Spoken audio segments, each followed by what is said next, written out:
Hello gamers from around the world, this is Boxenberger, the video game enthusiast from Germany, and I would like to welcome you to this week's episode of The World of Gaming, the #1 podcast where we discuss everything that happens in gaming. And I'm excited for this week's show, Dutch, because there is not just some interesting news, but there's plenty of awesome games right now that we are playing, that we can talk about.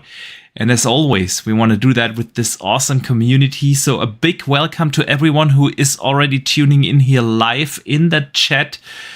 Cheers, guys. We started 30 minutes later than usual. So I've seen people waiting in the chat for a while now. Sorry, just real life stuff came in between. But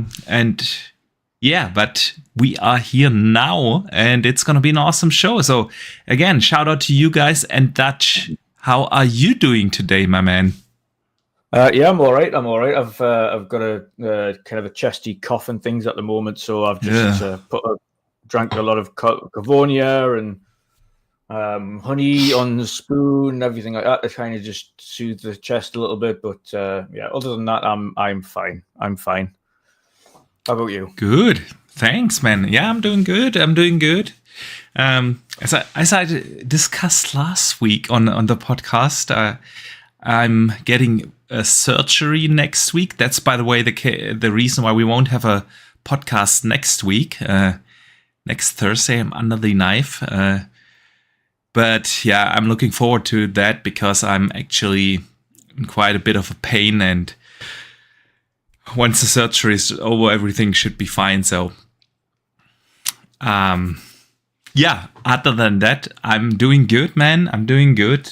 Gaming is fantastic right now. Playing so many great games, and I'm all here to talk about that and distract myself a little bit from the stuff that is happening right now in real life. So, yeah, looking forward to a good show.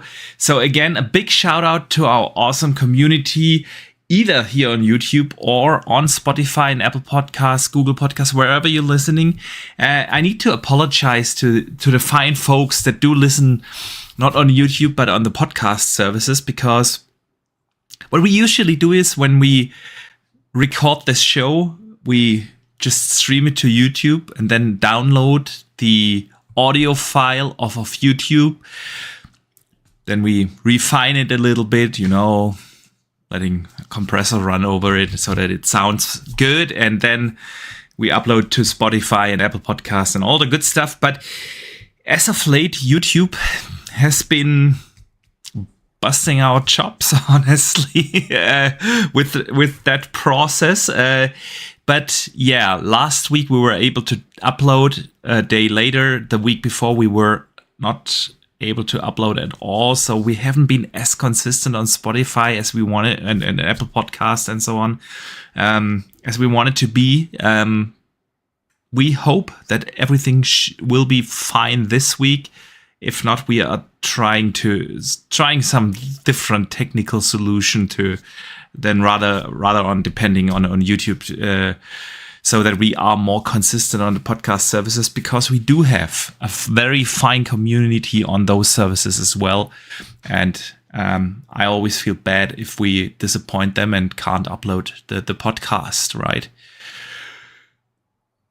All right, Dutch, with that out of the way, I need to shout out Fanto Sir, who just became a channel member right before the show. So big shout out to you, and thanks for the support. And of course, a big shout out to all the other channel members that do continuously support our little show here. You guys are awesome. And even if you're just here, that's fantastic, and we appreciate you all. That I'm lately in a I don't know how to describe it, community mood again. And that's all because of Blue Sky. You guys convinced me, you and Deadly Headley, and everyone was talking to me. You need to join Blue Sky. Such a positive place. So I joined over the last weekend, last Saturday, Sunday, something like that. I joined.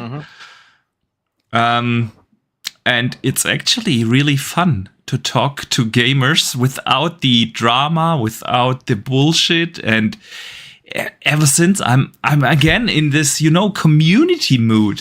I don't know. Yep. Yeah, it's a much nicer place. There's no hassle there. Everyone just talks about games without any drama. It's nice. It really is. Like what it used to be, like a couple of years back. Yeah. That's actually why we all joined Twitter, right? Many years ago. Mm-hmm.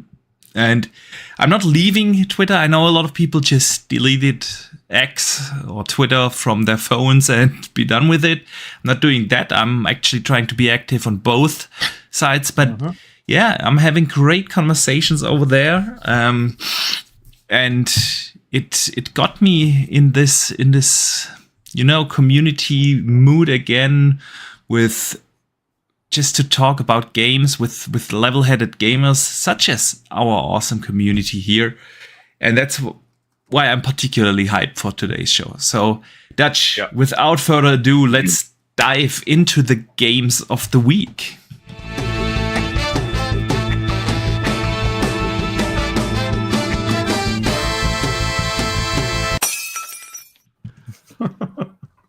All right. As always, we want to start our gaming podcasts with the most important things in gaming, and that are the fantastic games that we are playing. So we want to hear from everyone in the chat. What are you guys playing at the moment? And Dutch, what kept you busy over the last week? Yeah, so of course, I was hiking on the weekend, so I got zero gaming done then. So when I come back, what did I do? For the first couple of days, not much. I just chilled. And then, of course, Stalker dropped yesterday. Yes, and absolutely. All I've been playing is Stalker.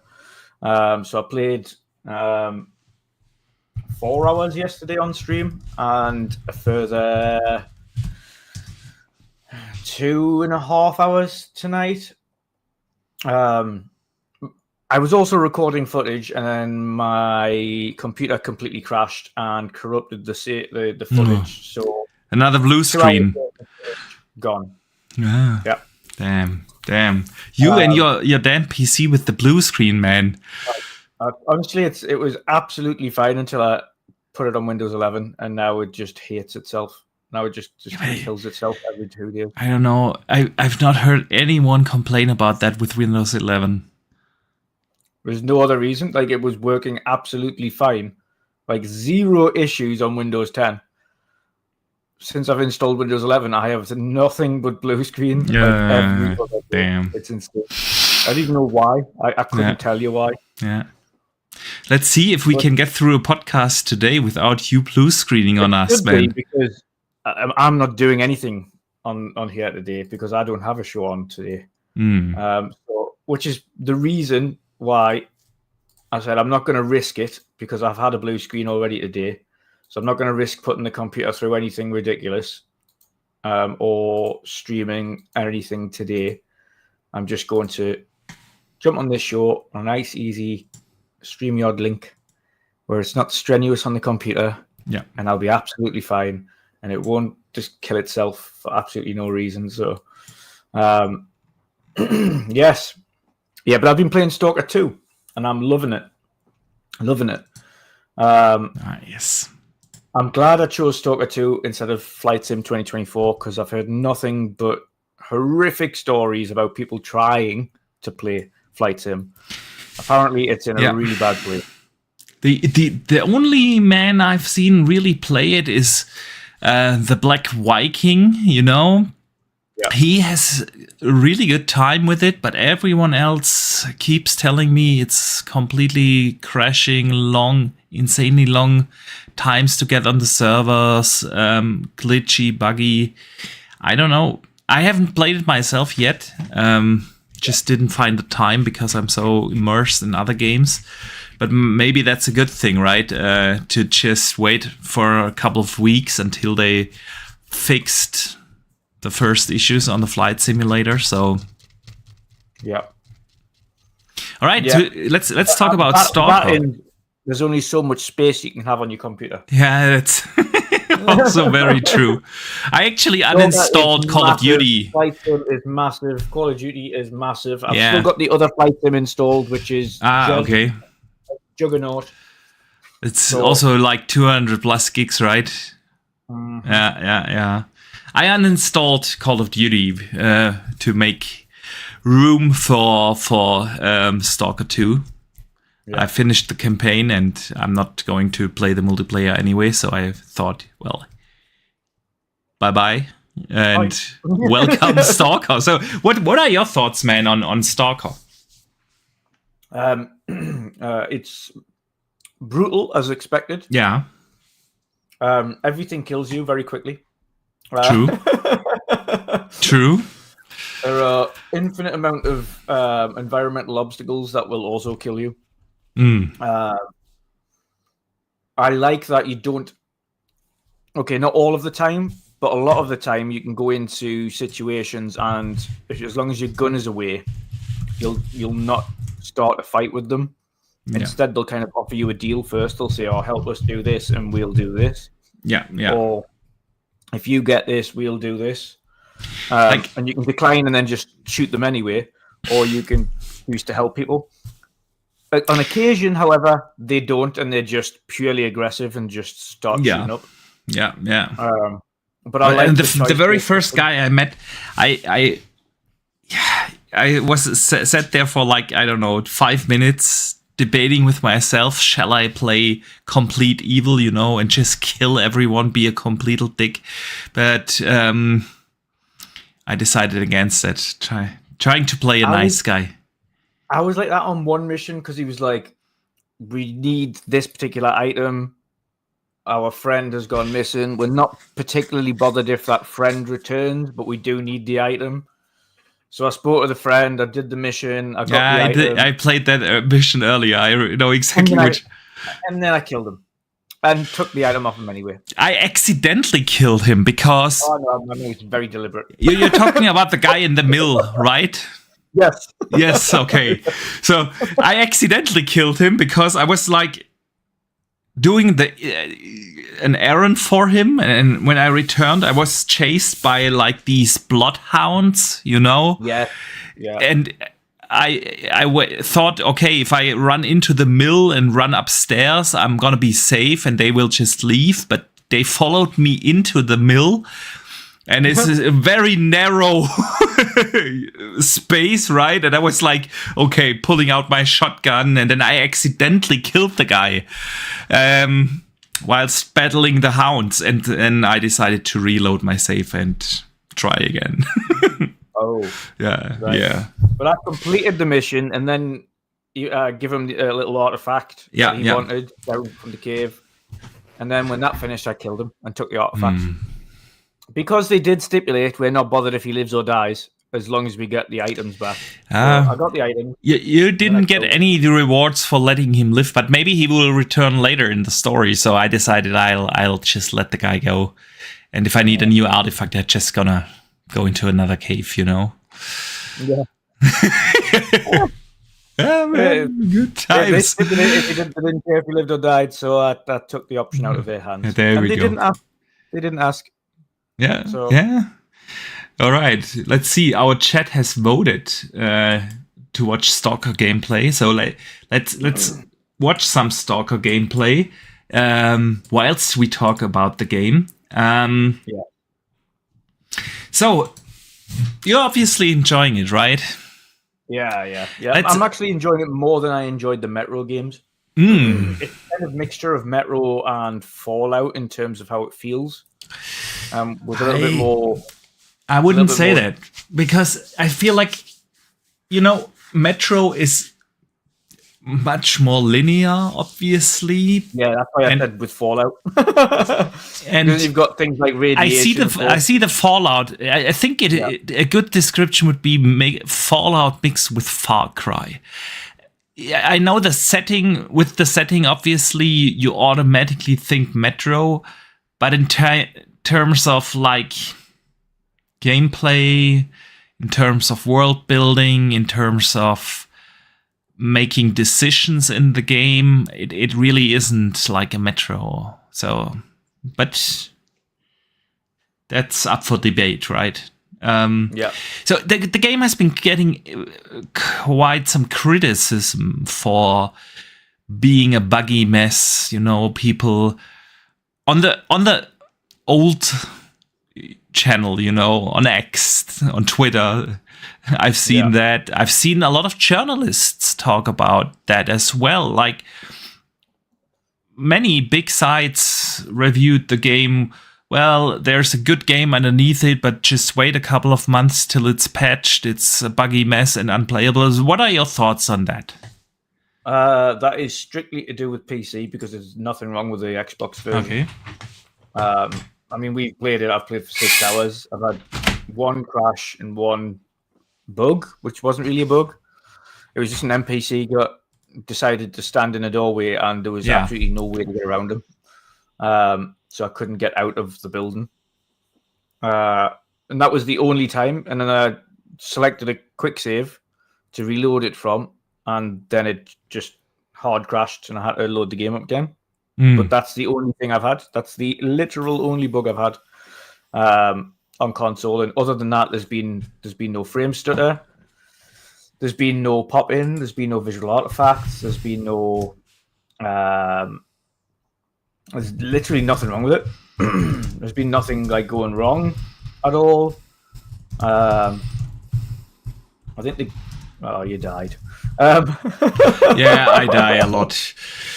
I die a lot in that game. But no, the console version works absolutely fine. Yeah, see, I haven't played it on PC either yet, but I haven't really heard that people also talk about the console version being a buggy mess. It's not. I haven't seen people say, "Oh, that's only the PC version." So listen. In terms of frame rate, I haven't played the quality mode yet. Maybe I need to do that. And just playing on quality mode. You're playing on quality mode, okay? So yeah. I'm playing in performance mode, and yes, there are frame rate stutters. But honestly, if you play it on a VRR screen, you don't notice at all. It's butter smooth. If you're playing on a VRR screen, and I think. Maybe if I'm wrong, let me know in the chat. But by now, almost everyone has a VRR-capable TV, right? Yeah, or something similar. Or something, or monitor or whatever. Yeah, V-Sync or so. With that, it's a butter smooth experience, and I haven't encountered any crashes yet. But I'm only about 3.5 hours in now, but so far I really haven't encountered anything that is worth talking about. There are minor glitches, like collision errors. I had this when I shot a guy and he fell into the wall of a cabin and got stuck there after he was dead. Stuff like that. If we start complaining about that and calling that unplayable and a buggy mess and whatnot, there is zero games, especially open world games out there that you can play. If you call that, so honestly, that's really no issue. When playing on performance mode, sometimes in the open world after reloading, and you reload a lot because you die a lot, right? You can see the textures in the distance pop in a little, but that's like gone after 2, 3, 4 seconds after loading, and then it is just fine. I really don't understand that whole unplayable buggy mess with Stalker 2. I've had a fantastic experience so far. The game itself is great. It's exactly what I was hoping for, right? Fantastic atmosphere, like this mixture of having survival elements in the game, like you need to sleep, you need to eat, take care of your character, basically, combined with almost a Far Cry-like, in the best way possible, open world experience.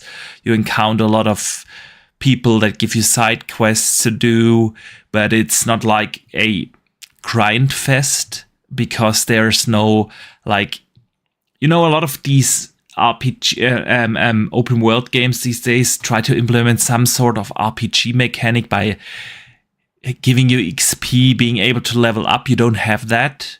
You purely level up through finding better loot, better weapons, and finding attachments that you can bring to your weapons. But it's not like your character is getting any better or something, right? And I love that, man. The story is good so far. I don't really know how it will develop. I wouldn't call it great at the moment, but it does its job, right? It's setting up it's setting up the premise really well. It explains the world, and I don't know if you've played the old Stalker games, but they made some really good quality of life improvements over the game in the gameplay over the last, like automatic quick saves. So you die a lot, and I mean really a lot. Like sometimes you think little bits that won't kill you will kill you, like falling off something that's 5 foot tall, and you're like, dead. Wow. Yeah. Why have I died? Yeah. So you're playing on Rook difficulty, right? Yeah. Yeah. I'm not risking anything higher than that. Yeah. It's hard enough as it is. So basically, there are 3 difficulty levels, right? Yeah. Easy, mid, and hard. They called Rook, Stalker, and I don't know what the third one, the super hard, is called. I started on Stalker, so the mid experience, and it's like really brutally challenging. You can see the gameplay, me here dying, and I mean a lot. So the last 30 minutes I played, I tried to switch to easy, and it's a night and day difference in difficulty. It's still challenging in easy, though. It's not like super easy, just walk through and you still die fairly often. So I'm still a little torn. On the one hand, I like the challenge that is provided on the Stalker difficulty. On the other hand, it can be frustrating because it's not just that the enemies are getting significantly stronger on Stalker difficulty. It's like I'm constantly running out of bullets then. Even though I loot everything I find and I go into every building looking for stuff, but I constantly run out of bullets on a Stalker difficulty. I'm picking up bullets that aren't for the gun that I have. Okay. I've got lots of bullets, but none of the ones that I need. I'm like, and of course, you've got the survival mechanics of degrading weapons, and having to fix them, and they still work when they're degraded. They just become significantly less reliable. So you might get 10 rounds off, and then it'll jam. And then you've got to fix the jam before you can reload. Can you? Is there somewhere you can fix your weapons? Because I've only found vendors that sell you new weapons, but yes, there is. So in the lesser zone that you're in, the vendor that is selling you the weapons, who you can sell weapons to in the lesser zone, there's a little garage just a little bit down the street to him with a white door. It's a very small building. If you go in there, there's a guy that repairs and upgrades weapons, but it costs a lot. Okay. So just have a lot of money on you. I need to look for that guy because Abdel in the chat says and like attachments and everything onto my guns now. Yeah. Through that. Okay. Silenced pistols. I've got like an MP5 with a scope on and like reinforced and bullet penetration and stuff like that. So I've really got into it a bit now, but it is expensive. You do need to find the attachments. So no, there is that guy there. Like you said, it is. I tend to find the reason I'm liking it on Rookie is because you still get a little bit of difficulty. The enemies aren't a walk in the park. They are obviously easier than they are on Stalker difficulty. However, environmental damage is absolutely brutal, regardless of what difficulty you're on. And there's numerous things in that world that will just kill you in like 2 hits, no matter what you do. And things that you can't see. Like, and certain things like underground, I think you might probably know it. There's like this weird thing, and if you shoot it, it kind of just sucks in the bricks and things like that. But it starts like attacking you, and you can't do anything to kill it. Yeah, you've just don't attack it, leave it alone, and you'll be okay. But if you attack it some way, shape, or form, it will kill you. You can distract it with a bolt. If you throw a bolt at it, it's getting distracted, and you can just sneak by. But yeah. It is challenging, yeah. And then there's obviously the camouflaged ghoulies, the camouflaged guys that are quick and really can take it out of you, especially when you're not expecting them. And they just pop up in front of you, and you're like, "Holy shit, where'd that come from?" There's a few enemies like that. The human enemies, they can swarm you. So even no matter what difficulty you're on, there can be like 5, 6, 7, 10, all just surrounding you at any one moment, and you've got to like just hold them off or peek around the corner and try and shoot them. And there's a lot. And then of course you've got the big lightning storms that will kill you. Random other bits of things around the map that will kill you. There's another one that I've came across before that you'll come across soon. Where it's like kind of a flashbang, but it takes off life at the same time, and it's just an environmental thing. So when you go through it, it goes pop, and the entire screen goes bright white. You can't move, you get disorientated, and it takes life off you. And it was like a minefield of that, and you couldn't see it, and it wasn't picked up on the radar. So it was an absolute nightmare. You kind of just had to throw bolts and hope you kind of get some. And there's a few of them like that. So that keeps it challenging, even if you're on a harder difficulty. It's intriguing. I've kind of decided just to stick to the main missions so far. I've done a couple of the side quests already. Yeah, a couple, but I'm not really focusing on it. I want to kind of see what's actually happening with the story. I can always come through and play Stalker again and chill out with side quests and things. But I want to really see what the story's about. Mainly because I want to see more of the map.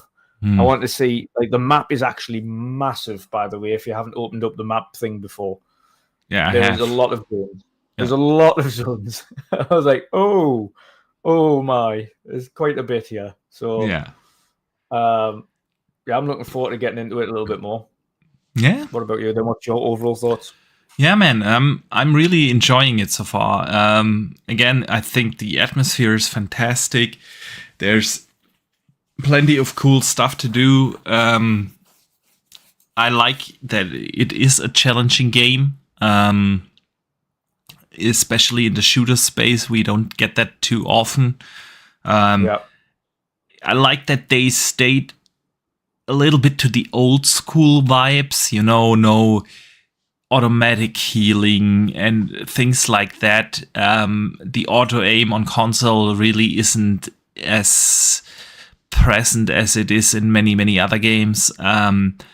It's a fantastic game so far, and I can't wait to play more. I'm still pretty early in, so obviously the game only came out yesterday, so we haven't both played tons of it, but from what I've played so far, I really dig it, and I think from what I've played so far, the criticism about it being a buggy mess is totally unfair. So man, I'm really enjoying it.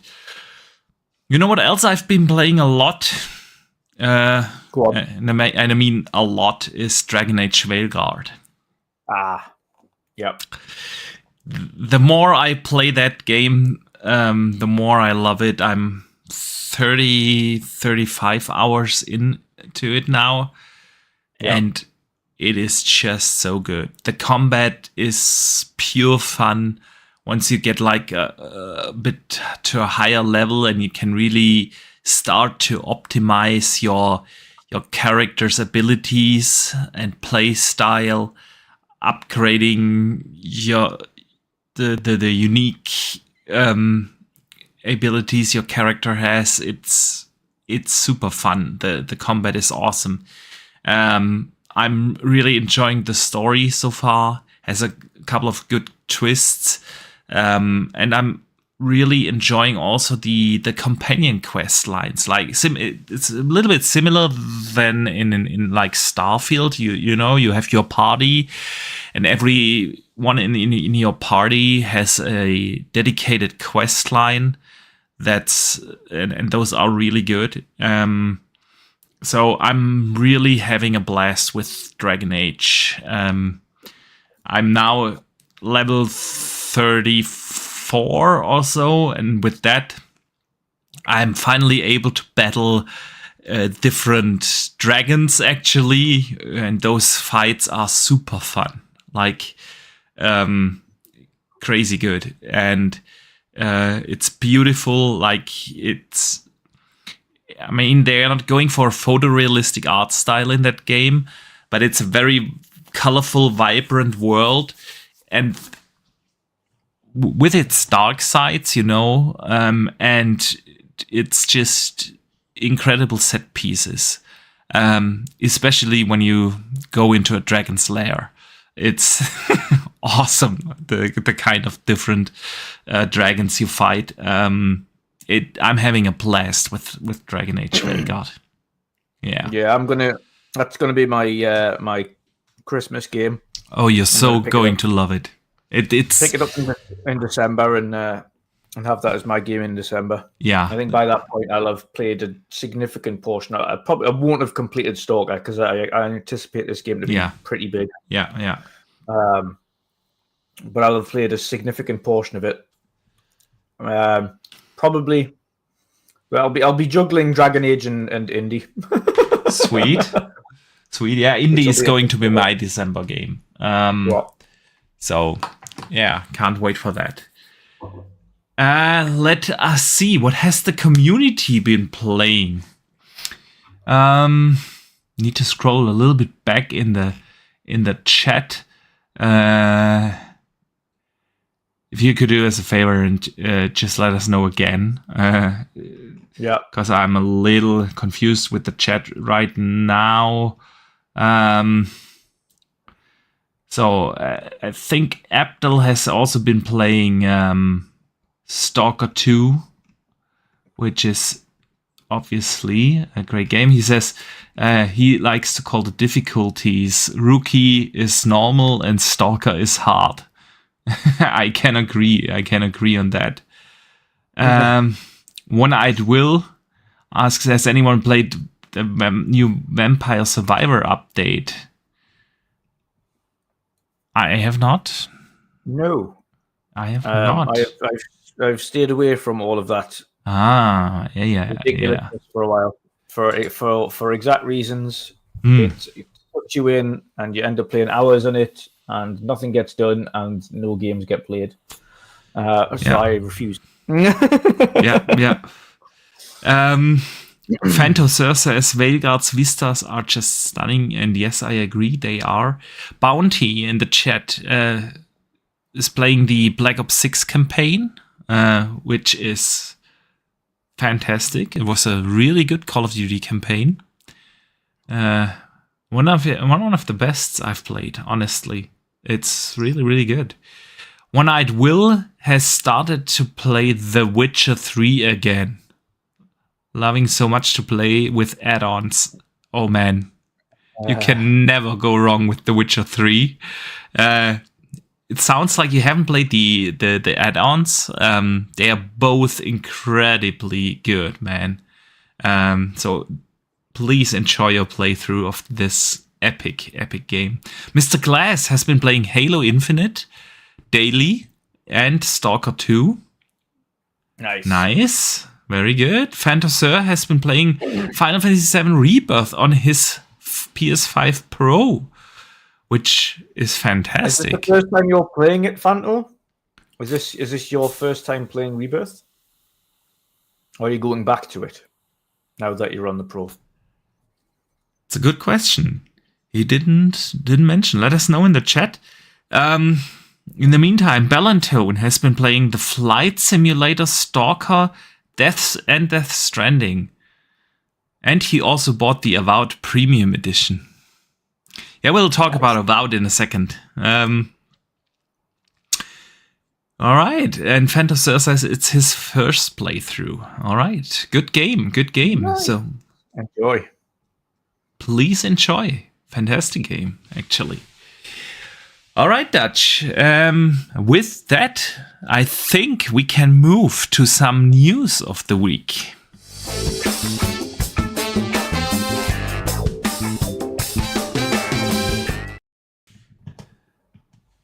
All right.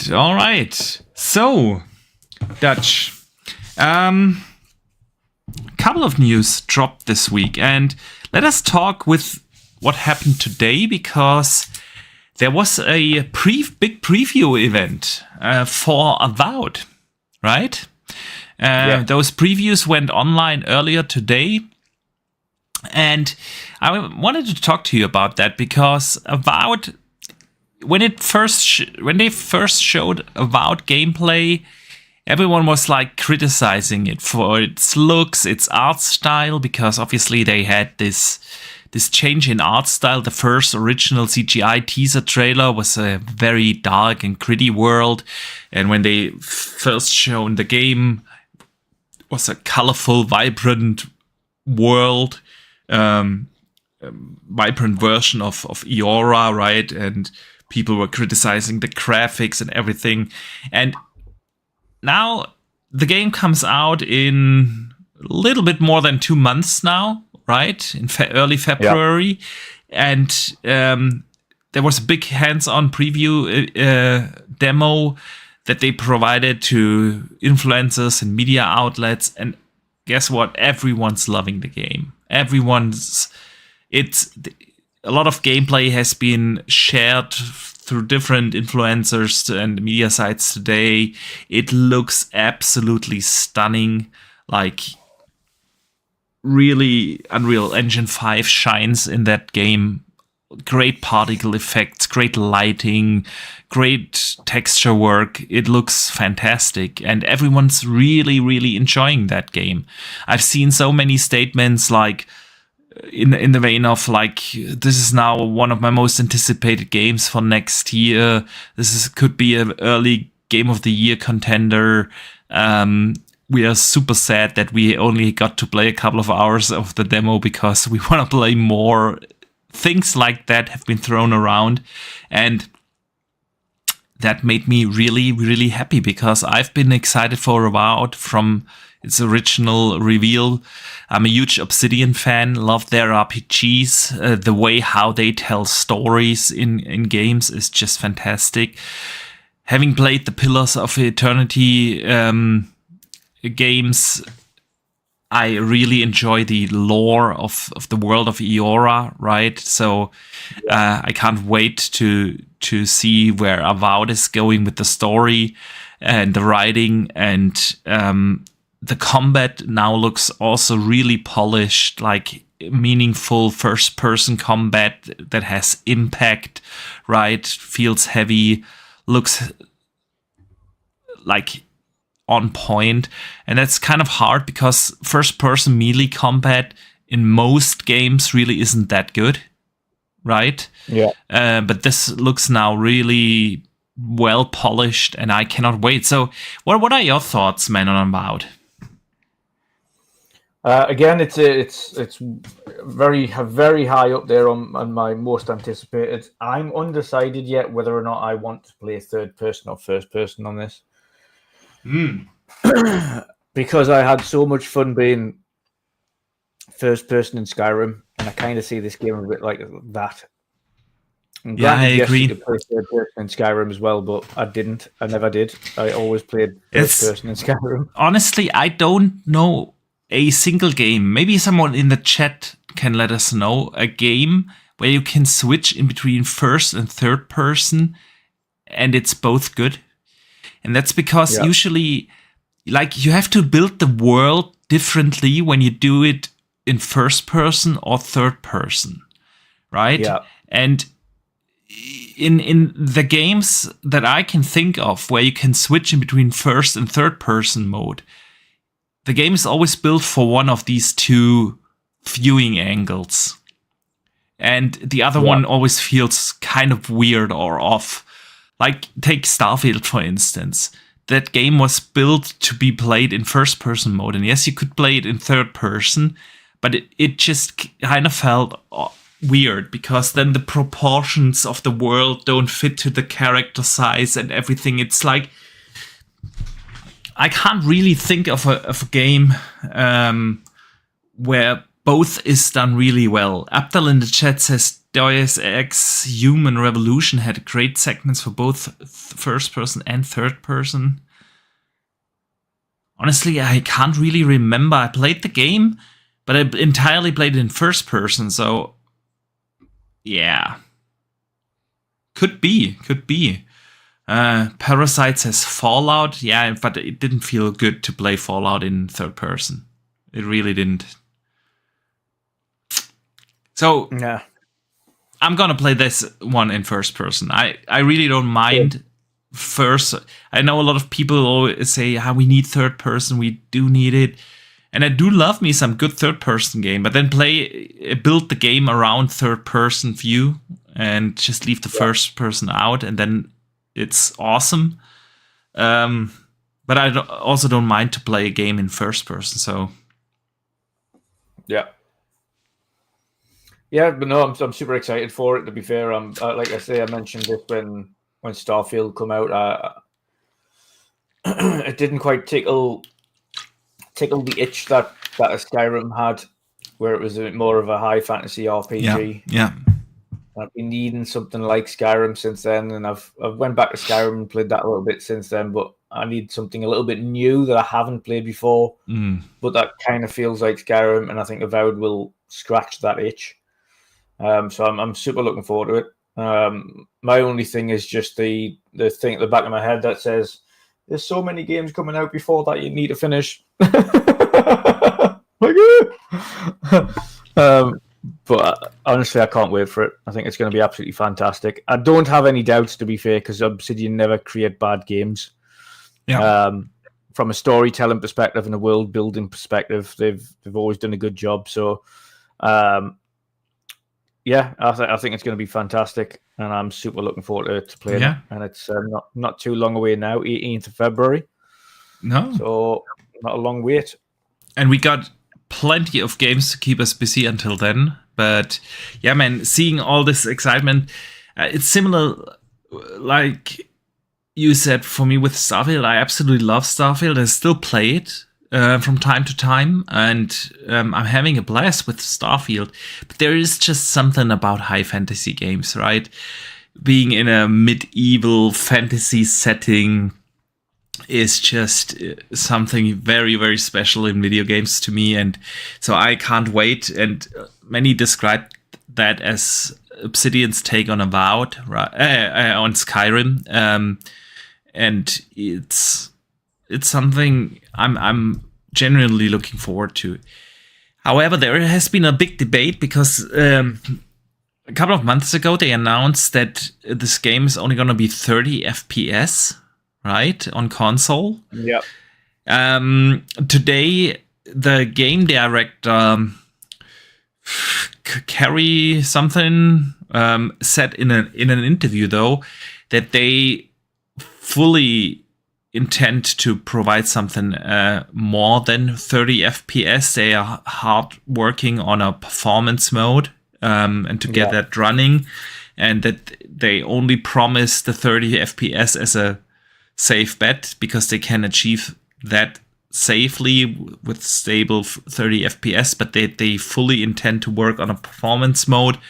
And it's just a question whether they will be able to deliver that at launch or after. I hope that they provide it at launch, because I genuinely don't like that trend in the industry to patch those kind of things in later. Because it's we have that in so many games where the performance mode comes out 6 months, a year after launch. And don't get me wrong, I do like when developers support their game after launch, but that should be bug fixes, remove glitches, stuff like that. It shouldn't be like genuine game content. We also see that often with the photo mode or something like that. You know, something like that should be there at launch, because you screw over the people that play day one, right?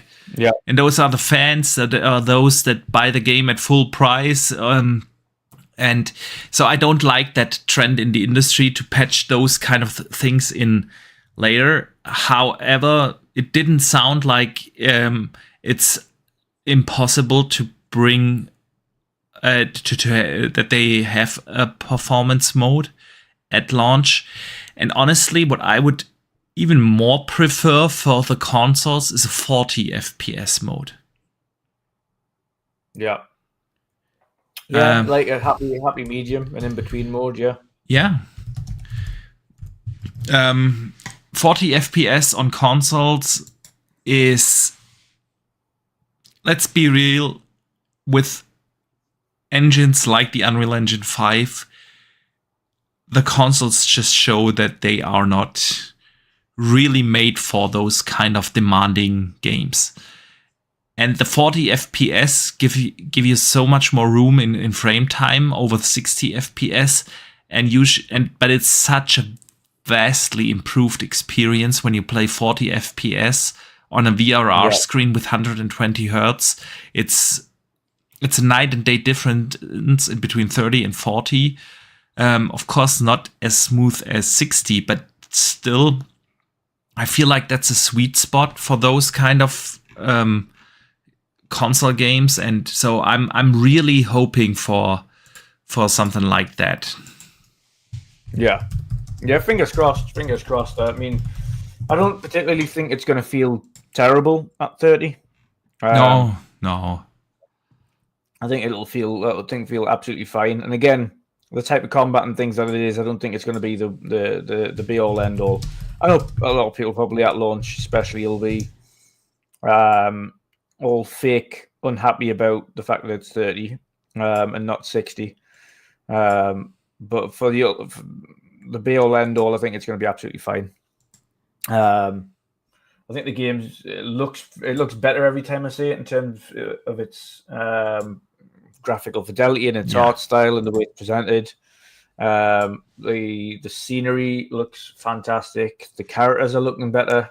Yeah, indeed. So yeah, it's I'm looking forward to it. I don't think it can get much better or much worse, to be fair. Yeah. So not too long, man, and plenty of great games. Stalker 2 is just out or was just released. Still need to finish Dragon Age and Visions of Mana, and Indie is around the corner. We are eating good, man. We are eating good, and there's plenty of stuff to keep us busy until February, which isn't really that long. So yeah. Yep. Avowed, man. Let us move on and talk about something else. This week, cloud gaming fans got a little treat. Actually, on Xbox and PlayStation. The PlayStation Portal is now supporting cloud streaming for the PS Plus Premium members. They will be able to stream 120 games directly on the portal, which is a great option, of course. It makes sense for such a device, right? That's a good one, but it's locked, of course, behind PS Plus, which is basically similar than Xcloud as well, which is also locked behind Game Pass Ultimate. However, that just got a significant upgrade, Xcloud, this week. Xbox has been started a program to stream your games that you do own. So far, only like the games that are in Game Pass were available through Xcloud, right? And as of now, they have started with 50 titles that you do own, and now you can stream them through Xcloud. The program is going to be extended over time. They started with 50 titles, and this is a feature that a lot of people have been asking for. Yeah, that if you do own a game, yeah, Assassin's Creed, a lot of Assassin's Creed are in that 50 games list. For instance, if you do own Assassin's Creed, you were so far not on Xbox, right? You were not able to stream them through Xcloud, but now you can, and that is a fantastic feature. So, what are your thoughts on that, man? Yeah, it's great. I don't mind adding features like this. The one thing that I want Xcloud to improve upon is more a point of priority is the quality of the stream, i.e. the bit rate, and the latency in general, and increase the resolutions, because the resolutions, depending on what you're playing it on, the resolution could be horrific. And the bit rate can cause a lot of artifacting and issues with the stream as well. That can, that's my only thing. It's like I'm glad they're adding the ability to stream my own games. However, that's not top of my list. The only thing that would get me to play cloud more is if the bit rate was better and the stream quality was better, so it was a higher resolution. That's mainly the reason I don't use cloud. I can understand that. I mean, GeForce Now is right levels, above that. In terms of image quality, bitrate, and so on. Definitely, that's room. There's plenty of room for improvement there. Nonetheless, I think the feature is great because it, for the first time, makes cloud a genuine option for gamers. I think that if you're limited, if you do, especially for casual gamers, I think cloud could actually become quite a valid option, because of rather investing into a €500 console, plus minus, probably a little bit more plus in the future. Right, you just stream your FIFAs and your, I don't know, Call of Duties through Xcloud. That kind of makes sense, especially now that they've native support through apps on TV, or Fire TV Stick and so on. It could potentially become something that is a valid option for certain gamers. Of course, there is no way that it will, native gaming will always be better. There are certain limitations to cloud streaming, but nonetheless, this is great. And now, big issue, I think, was that you had only the Game Pass library. And while that library is great, don't get me wrong, before people start to misquote me here again. While that is great, that library, especially for casuals, they might just want to jump on FIFA, and play that with their friends. but you were not able to, even if you buy the game, you were not able to stream that through a cloud. This is now possible. Not for all games just yet, but it's a start, right? And they mentioned that they will extend that list of 50 games, and eventually you will be able to really use your library via streaming, and that is a valid option for certain gamers. Not for me personally. I stopped using Xcloud. I used Xcloud a lot. Especially being at home, sitting in my backyard playing some games, or lying in bed playing some games. I had one of these, or I have one of these, clips where you can attach your phone to your controller. And it was a good experience, but ever since I got the ROG Ally, of course, native gaming is just better. But it is still a good option without having to invest in a console. And now your library is available to you. You can buy the game you actually want to play and use it via Xcloud, which is, I think, a good step in the right direction if you want to make cloud streaming more accessible to the public. Yeah. Now, I only wonder that... Yep, please. Go on. Now, I only wonder if they will ever remove that barrier of having to have a Game Pass Ultimate subscription to it, because that's the only way to access that. And I kind of understand why they are doing that, but at the same time, why not have a, I don't know, €5 monthly tier where you can subscribe just to cloud, right? Do you think they will ever change that in any way, shape, or form? I can't see it. They've already got 3 tiers now. They've got Game Pass PC, Game Pass Standard, Game Pass Ultimate. And we know Standard now gets kind of games added to it later than the other ones. And that doesn't have cloud. If they're going to have cloud, they would have it in Standard, but they don't. They keep it for the Ultimate. And I can understand why as well, because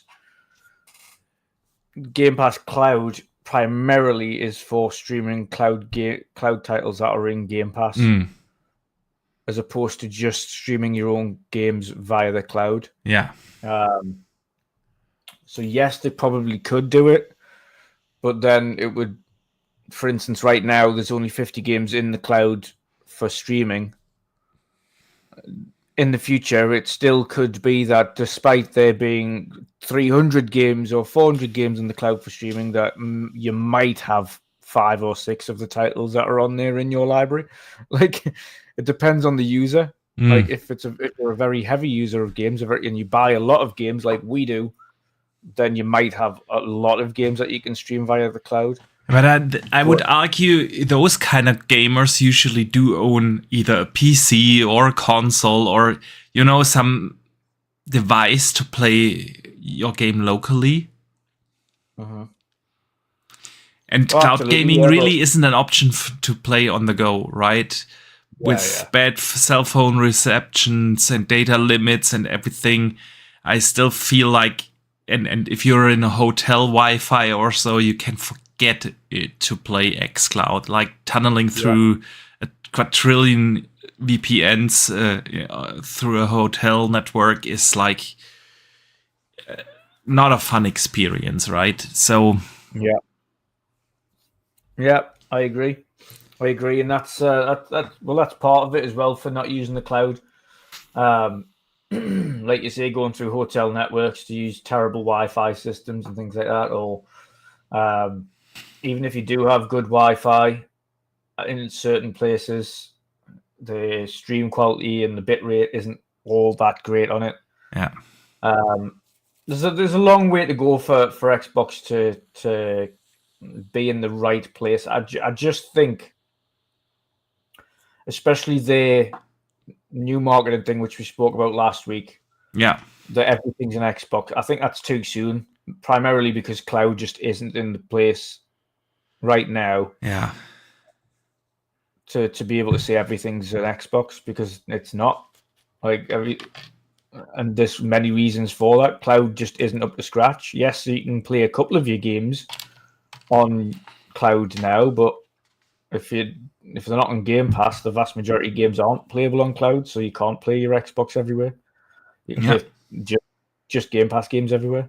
So I just think they launched this whole thing a little bit too soon, and I don't think cloud's where it needs to be. But that's not all down to them either. Yes, Nvidia are miles ahead, but then you can argue Nvidia's GeForce Now for the best version is more expensive than Xcloud. Ultimate. Yeah. So like $19 a month or something like that, maybe more. So that's the price of quality. And even then, they're putting limits on how many hours people can play on the cloud per month now to 100. And this is what Xbox is going to have to juggle. If they want to improve the cloud, they're going to have to improve the bit rate. They're going to have to improve the latency. They're going to have to improve the resolution so that it's on par with rival services. But that's going to cost a lot of money to achieve that and maintain it. And the only way to do that, and Nvidia's by no stretch a company that has no money. They are now one of, if not the richest companies in the world now. They are also a multi-trillion-dollar company. So it's a case of we could see more price increases in the future based on trying to improve cloud to get better bit rates, better resolutions, better quality for the people, adding libraries on there that you can play your games anywhere. I can. That's the only way that thing is going to improve, is by investing more into it and charging more for it. So I wouldn't rule out, to your question earlier, I wouldn't rule out them ever bringing out a cloud-only version. Yeah. But I think that's a while away yet, because I just don't think I don't think cloud's there enough to be able to justify charging just for cloud. I just don't think it's good enough to do that yet. Yeah, that's fair. That's fair. Abdel in the chat says, by the way, off topic, I know this is an Xbox show. Well, we talk a lot about Xbox, but that's usually because there are more Xbox news than PlayStation news. We're actually a multi-plat show. At least that's what I like to consider us. Anyway, do you guys have any experience with PS3 cloud streaming on PS Plus Premium? No. I have tried it couple of months ago. Are you on Premium or are you on Extra? Because I've never been able to warrant paying for Premium.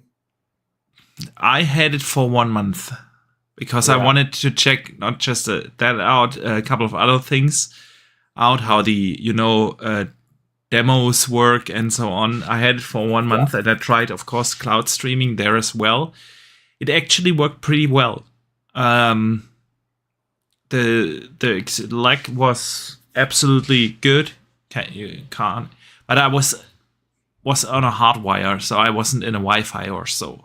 But the experience was actually really good. So, all right, Dutch. Let us move on and talk about one of the big news of the week. The Game Awards nominees have been announced. Yep. And, well, there's plenty you could discuss. I mean, at the end of the day,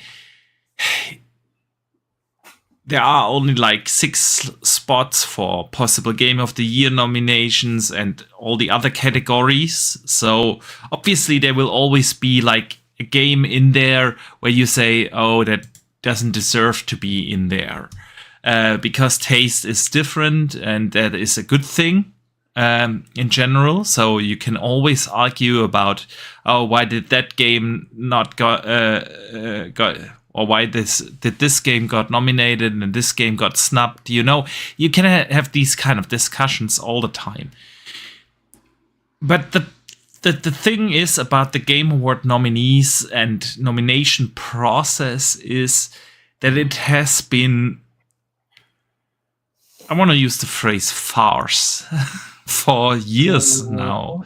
And I think this year it shows again, because a day or two before they've announced the nominees for this year's show, right? They changed the rules again. And this isn't the first time. This wasn't the second time.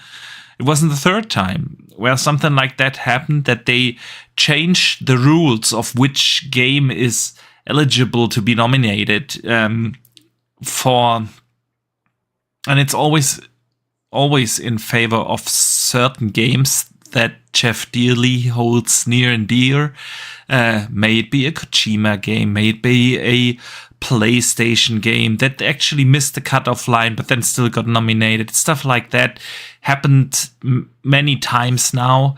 And this year it was the announcement that remakes or remasters and DLC is eligible to be nominated as Game of the Year. And that stirred up quite the discussion. And guess what? 2 days later, when they announced it, the Elden Ring DLC was nominated as Game of the Year.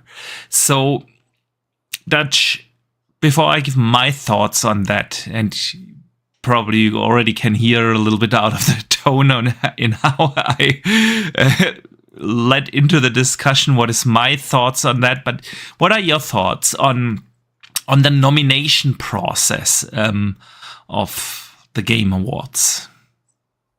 Yeah, I mean, there's been quite not just a process, but there's been quite a few comments as well that are kind of going against people who criticize it and say, well, you keep saying the only reason you watch the Game Awards now is to see the reveals. So why are you bothered about the nominations?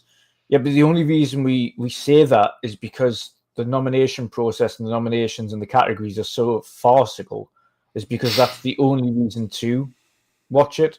If the process was a little bit more transparent and it wasn't farcical and it made sense, then people would watch it for the actual nominations and they'd watch it for the awards. But because it's such a mess, then of course people are going to say it's only worth watching for the announcements, because the awards process and the nominations process is just shambolic. There's a couple of things that kind of stick out, of course, that we mention every year. But it's last year was the same. This year's equally as terrible. But you've got things getting put into the incorrect categories, and nominated for the wrong thing in the wrong category. Things getting put into sim racing that aren't sims, things that are put in RPGs that aren't RPGs, things that are put in action that aren't action, racing games that aren't racing games, fighting games that aren't fighting games, indies and AAAs and indies. It was just an absolute farce, like all over the shop in terms of how the categories are placed. And now this year, of course, adding the fact that they're saying, oh no, any DLC that's come out this year can be nominated as a singular game of the year. Even though that game released, the actual game that the DLC was for was released a year ago or 2 years ago, that DLC can be nominated for Game of the... It shouldn't be. How hard is it, Jeff? How hard is it if you somehow, for some reason, end up listening to this podcast? How hard is it to have a fucking category that is just for DLCs? How hard is that? It doesn't have to be a DLC in any particular genre, just best DLC or best expansion. Yeah. Whatever it might, just do that. Best season pass DLC or best season pass update, best DLC, whatever you want to do. Create the category. Just make it. Go for it. Why not? It's not hard. It's your own show. You can create a category for something that's obviously doing a lot of work, but it also doesn't overshine brand new games that are being overlooked because you're deciding to highlight DLCs for games that were out a year ago or 2 years ago. Yeah. It's just bonkers. On top Yeah. of that, which also winds me up, is the fact that the people who nominate these games don't have to have played it or beaten it. That's the worst thing. The one thing I want from everybody who's ever nominated any game on a game show, on a game award show, or any show for that matter, for any awards, is if it's film, you have to have watched all of the films you're nominating. If you haven't watched the films, then you can't nominate them. If you have watched the films, you can nominate it. Same for games. If you've watched this, if you've played this game, show me the proof that you've played this game. You have played this game, not your company. Not IGN has played this game, right? Okay, but who's nominated it? This guy. Has this guy played this game? No. Okay, so he can't nominate that game because he has not played it. Who's played this game? Right. Yeah, I totally agree. I remember us having that discussion last year because it was the same thing. It is ridiculous that people nominate games that they haven't played as Game of the Year or anything else, right? It just doesn't make sense. And but please continue. Yeah, like it's exactly the same. It's not even just Game of the Year, but like nominating some for like best soundtrack. How do you know it's got the best soundtrack? Yeah. Have you listened? Have you played the entire game to hear the soundtrack?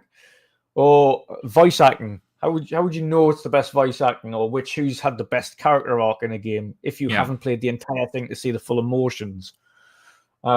It's just the entire process is completely flawed from start to finish, and that is why people aren't bothered about the nominations or the actual award show and call it out. But people just go, oh yeah, well, if you're just watching it for this, then why are you bothered? Well, we're bothered because we'd rather it was an award show that was actually worthy of seeing for the awards, but it isn't because he turned it into a joke. Yeah, there's a very good point you're making. I mean, there are other gaming awards, the TGAs and so on, right? But at the end of the day, the Keeleys are the biggest award show out there, and if you're talking about gaudy Game of the Year, you're always referring to the Keeleys, basically, because even though other award shows are run a lot more serious and more professional, nobody's watching them, and that's also kind of a shame. I agree there. Yeah, if you think about all the professional shows that actually wait till the year is over, till everything has released, and then are then awarded in January or February or so, right? Yeah. The BAFTAs and so on. They are much more professional about it, but basically no one watches them. And of course, that's two double-edged sword, because we are watching probably everyone here in the chat room. Most people watch it not for the actual award ceremony, but because of it because the show became a mini E3 at the end of the year, and you get a lot of cool trailers and announcements. I mean, the Series X was announced at the Game Awards, right? There's plenty of good stuff that always comes out of the Game Awards in terms of announcements, and for that reason, a lot of people are watching it. If it were just the awards, nobody would watch that either, right? So I do enjoy the show for the trailers, but since you have that market power, you should try to make those awards at least professional. And it's really not about taste. And there's nothing I have against the Elden Ring DLC.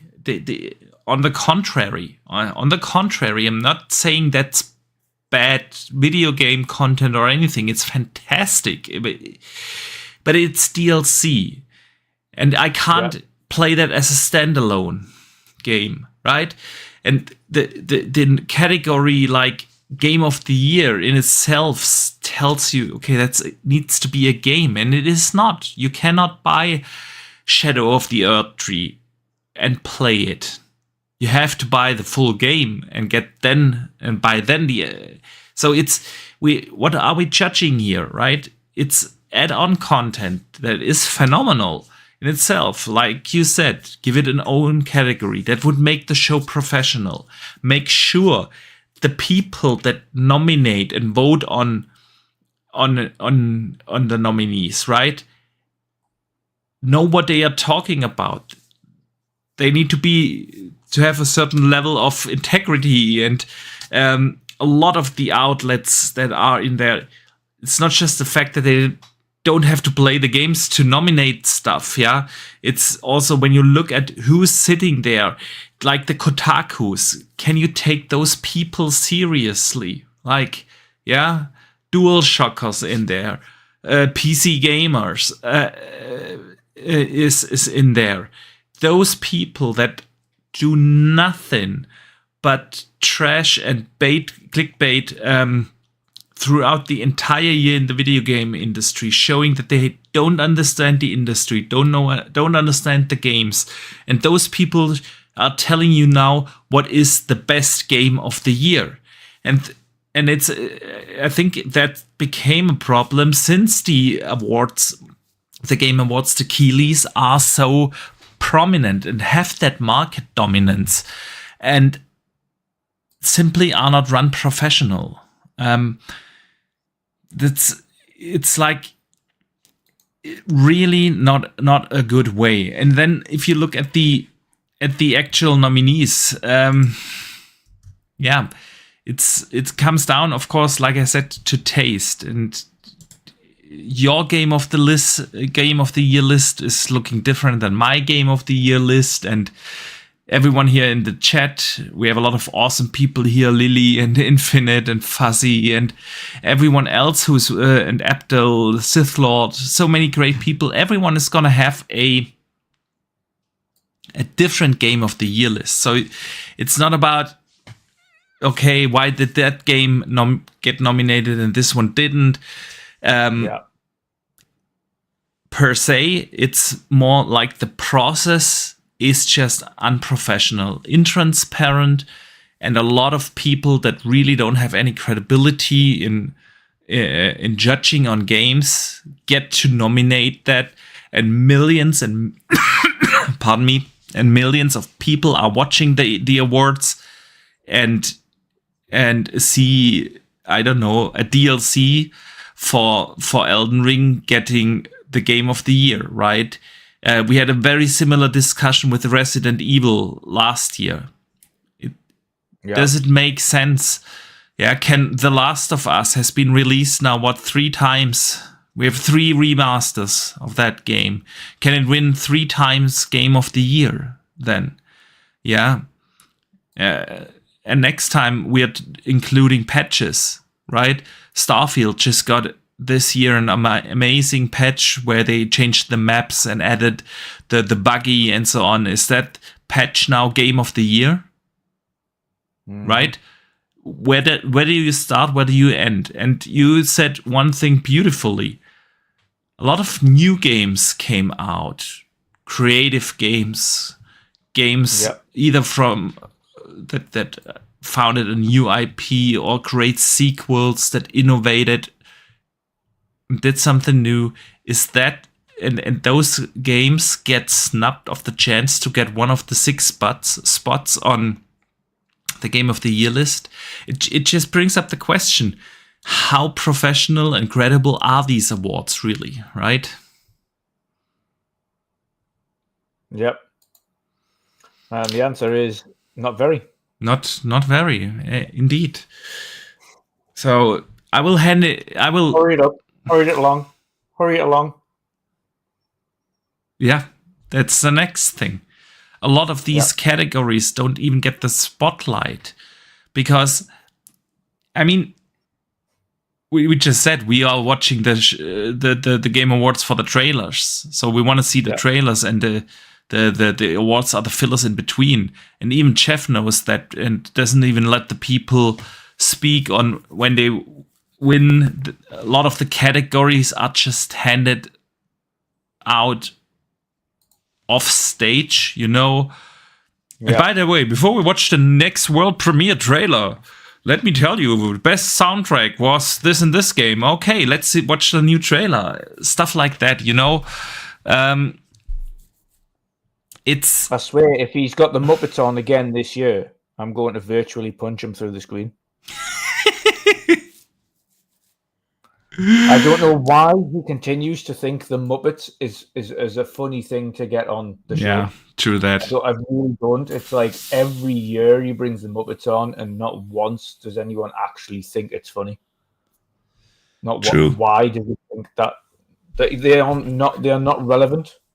They are not relevant. The Muppets haven't been relevant for about 15, 20 years. Absolutely. I don't know either, man. But I bet they will be there again. Right? Like, no modern kid knows what the fuck they are. They're like, what the hell is this? That's so true. That's so true. All right, Dutch, let us talk a little bit about the actual nominees. Where do you align? So, Game of the Year, it was Astrobot, Balatro, Black Myth Wukong. That shouldn't be there. Yeah, Shadow of the Earth 3, Final Fantasy VII Rebirth, and Metaphor. Shadow of the Earth 3 shouldn't be there, should be in its own category. Black Myth Wukong shouldn't be there. And what was the other one as well? What did you mention?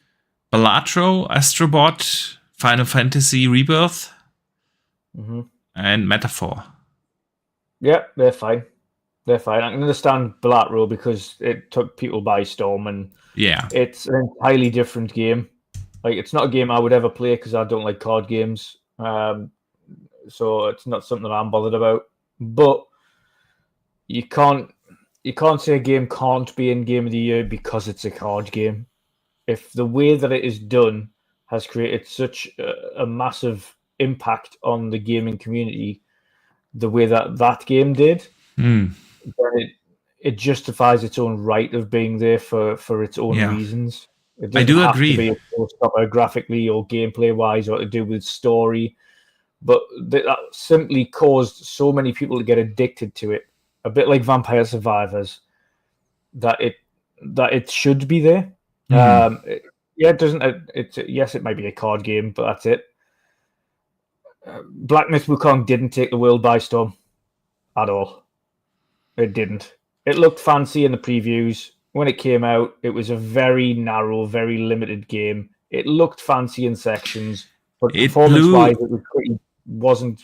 But it made records on Steam, right? I know most of the gamers were directly from China, but those are gamers nonetheless. So I can see why it is in there. It was one of the biggest launches this year. I wouldn't put it in there either.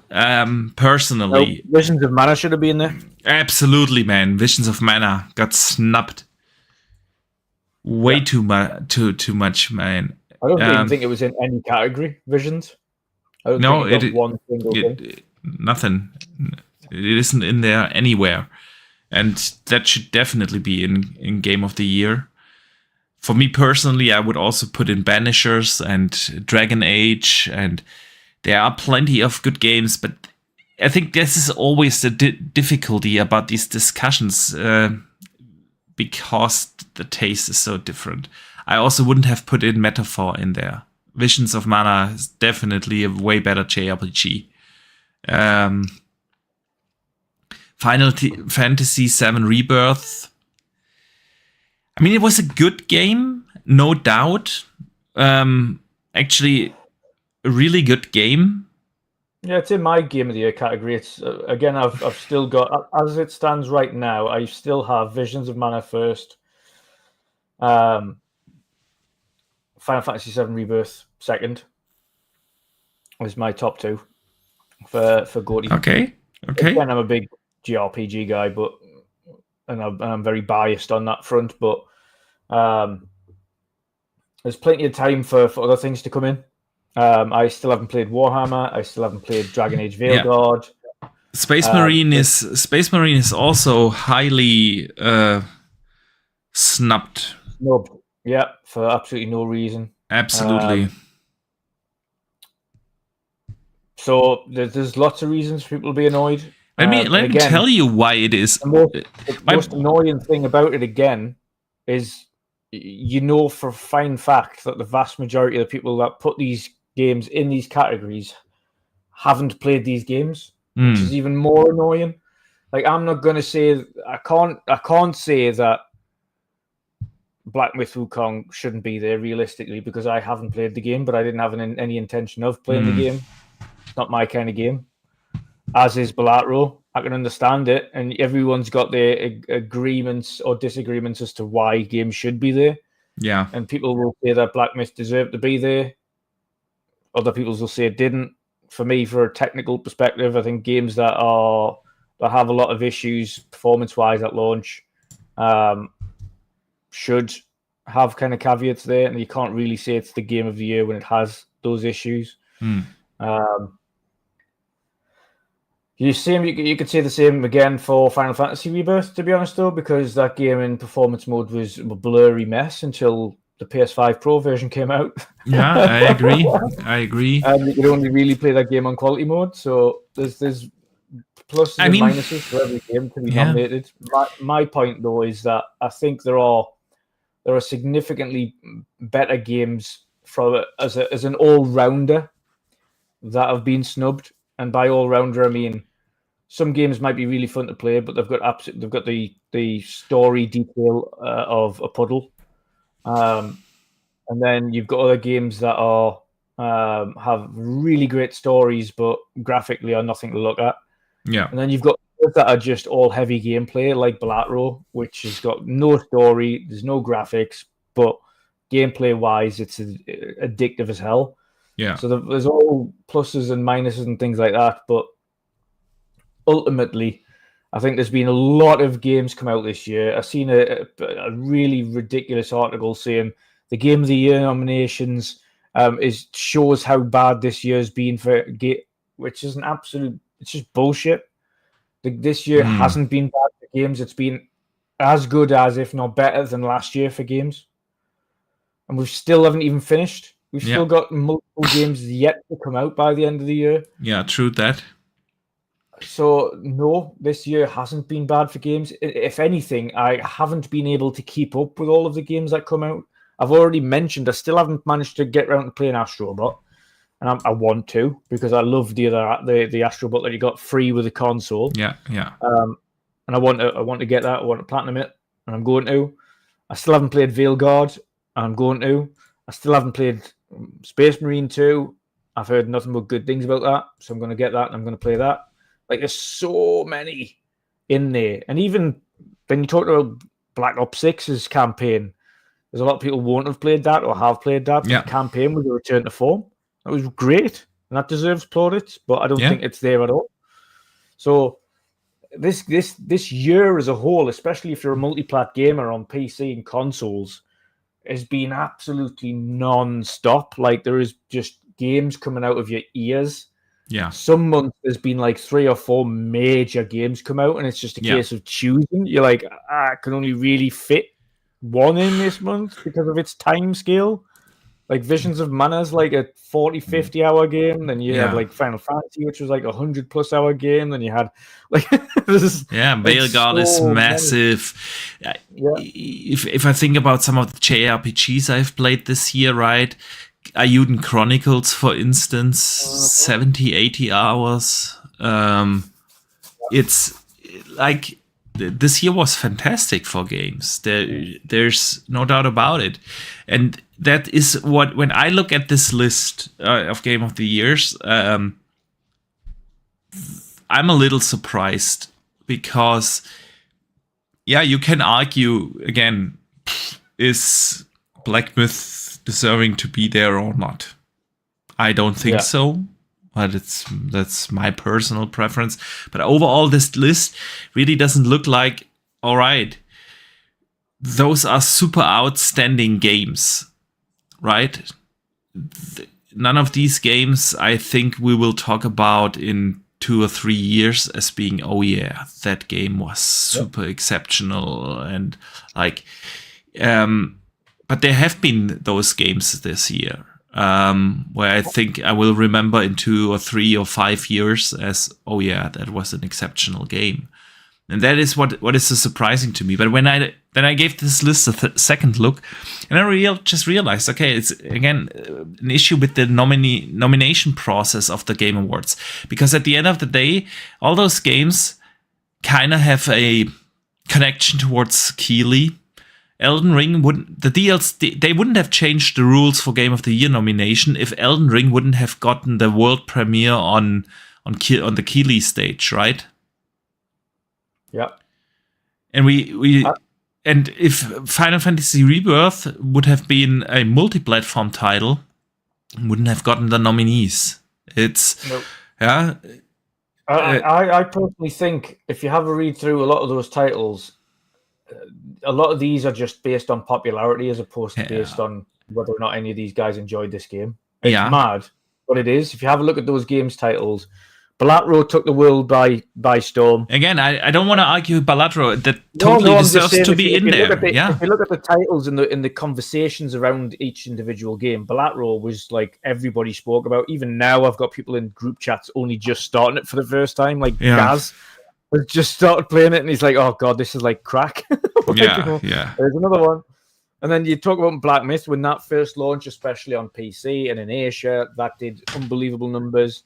Then you talk about Final Fantasy VII Rebirth, and then the conversations just come up about it now, which is potentially recency bias because of the PS5 Pro version, which has corrected a lot of the performance things on it. When you're talking about whether or not it was a game of the year, I would probably say no. Despite me really enjoying it, I would still say no.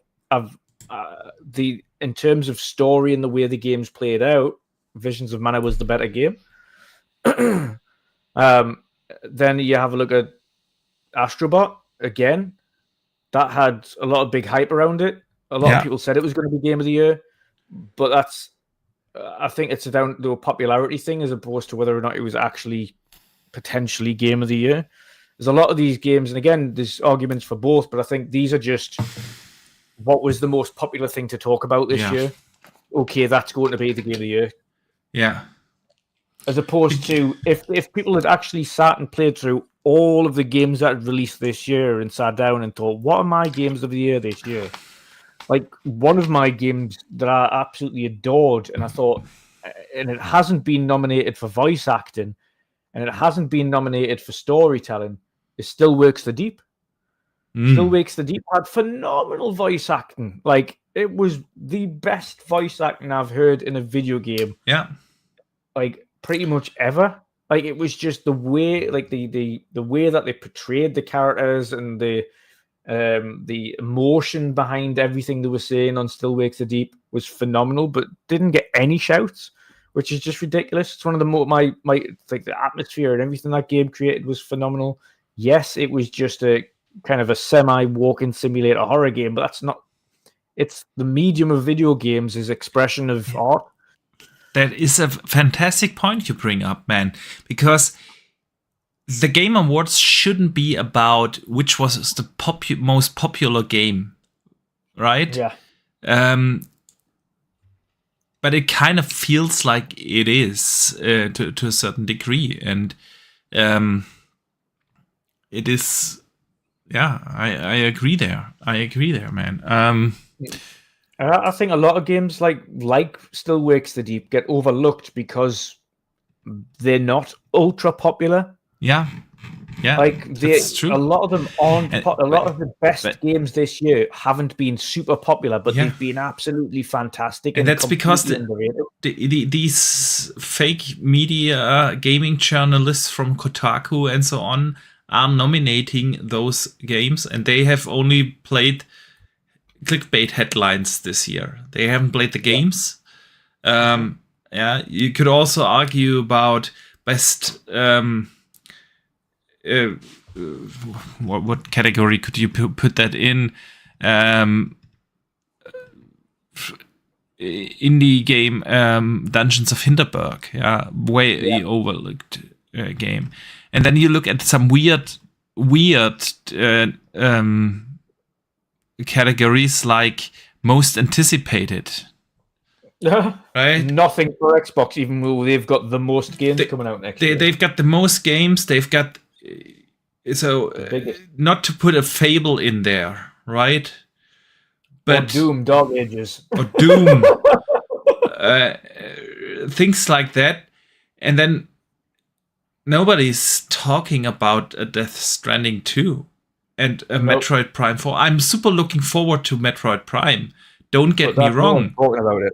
But nobody is talking about it. So how can you put together that as a most anticipated game, right? Nobody's talking about this. I get that GTA 6 is in there. Yeah, I do agree there. But even a Ghost of Yotei, I'm really looking forward to it because I loved Ghost of Tsushima. Don't get me wrong, but I don't see any hype around that game. There was a little hype a couple of days after the state of play, and then people forgot that this game even comes out next year, right? Why would you put that in there? And this is this weird thing. It's just a mixture of in between. Okay, what games made headlines this year? Yeah. And what games was Keighley able to present on stage? Plus its obvious PlayStation bias. That's the combination of how these Game Awards come together. And yeah, so best ongoing game, right? Still nothing from Xbox, despite them having all of the best ongoing games. True that. They literally do at this point. They have all of the best ongoing games. Yeah, damn it. I just lost my list here. Here, best ongoing game, Destiny 2. Yeah, come on. Forget it. Helldivers 2. Really? Really? Don't get me wrong, Helldivers 2, a lot of people loved it when it came out, but I wouldn't consider that a best ongoing game. Fortnite is in there. Yeah, you can argue about that. It's well supported. Diablo 4 is the only one in that list where I say, okay, I get it, right? But some of the best supported games, like you said, are on Xbox, and I would even understand it if you would put in a Genshin Impact or something like that, right? Or even a World of Warcraft, which had a super popular expansion this year, right? A lot of people said that's one of the best add-ons in over a decade, and so there are plenty of choices. But you go for the Sony games, even though they are poorly supported, like a Destiny 2, right? And that's it basically. So yeah. All right, Dutch.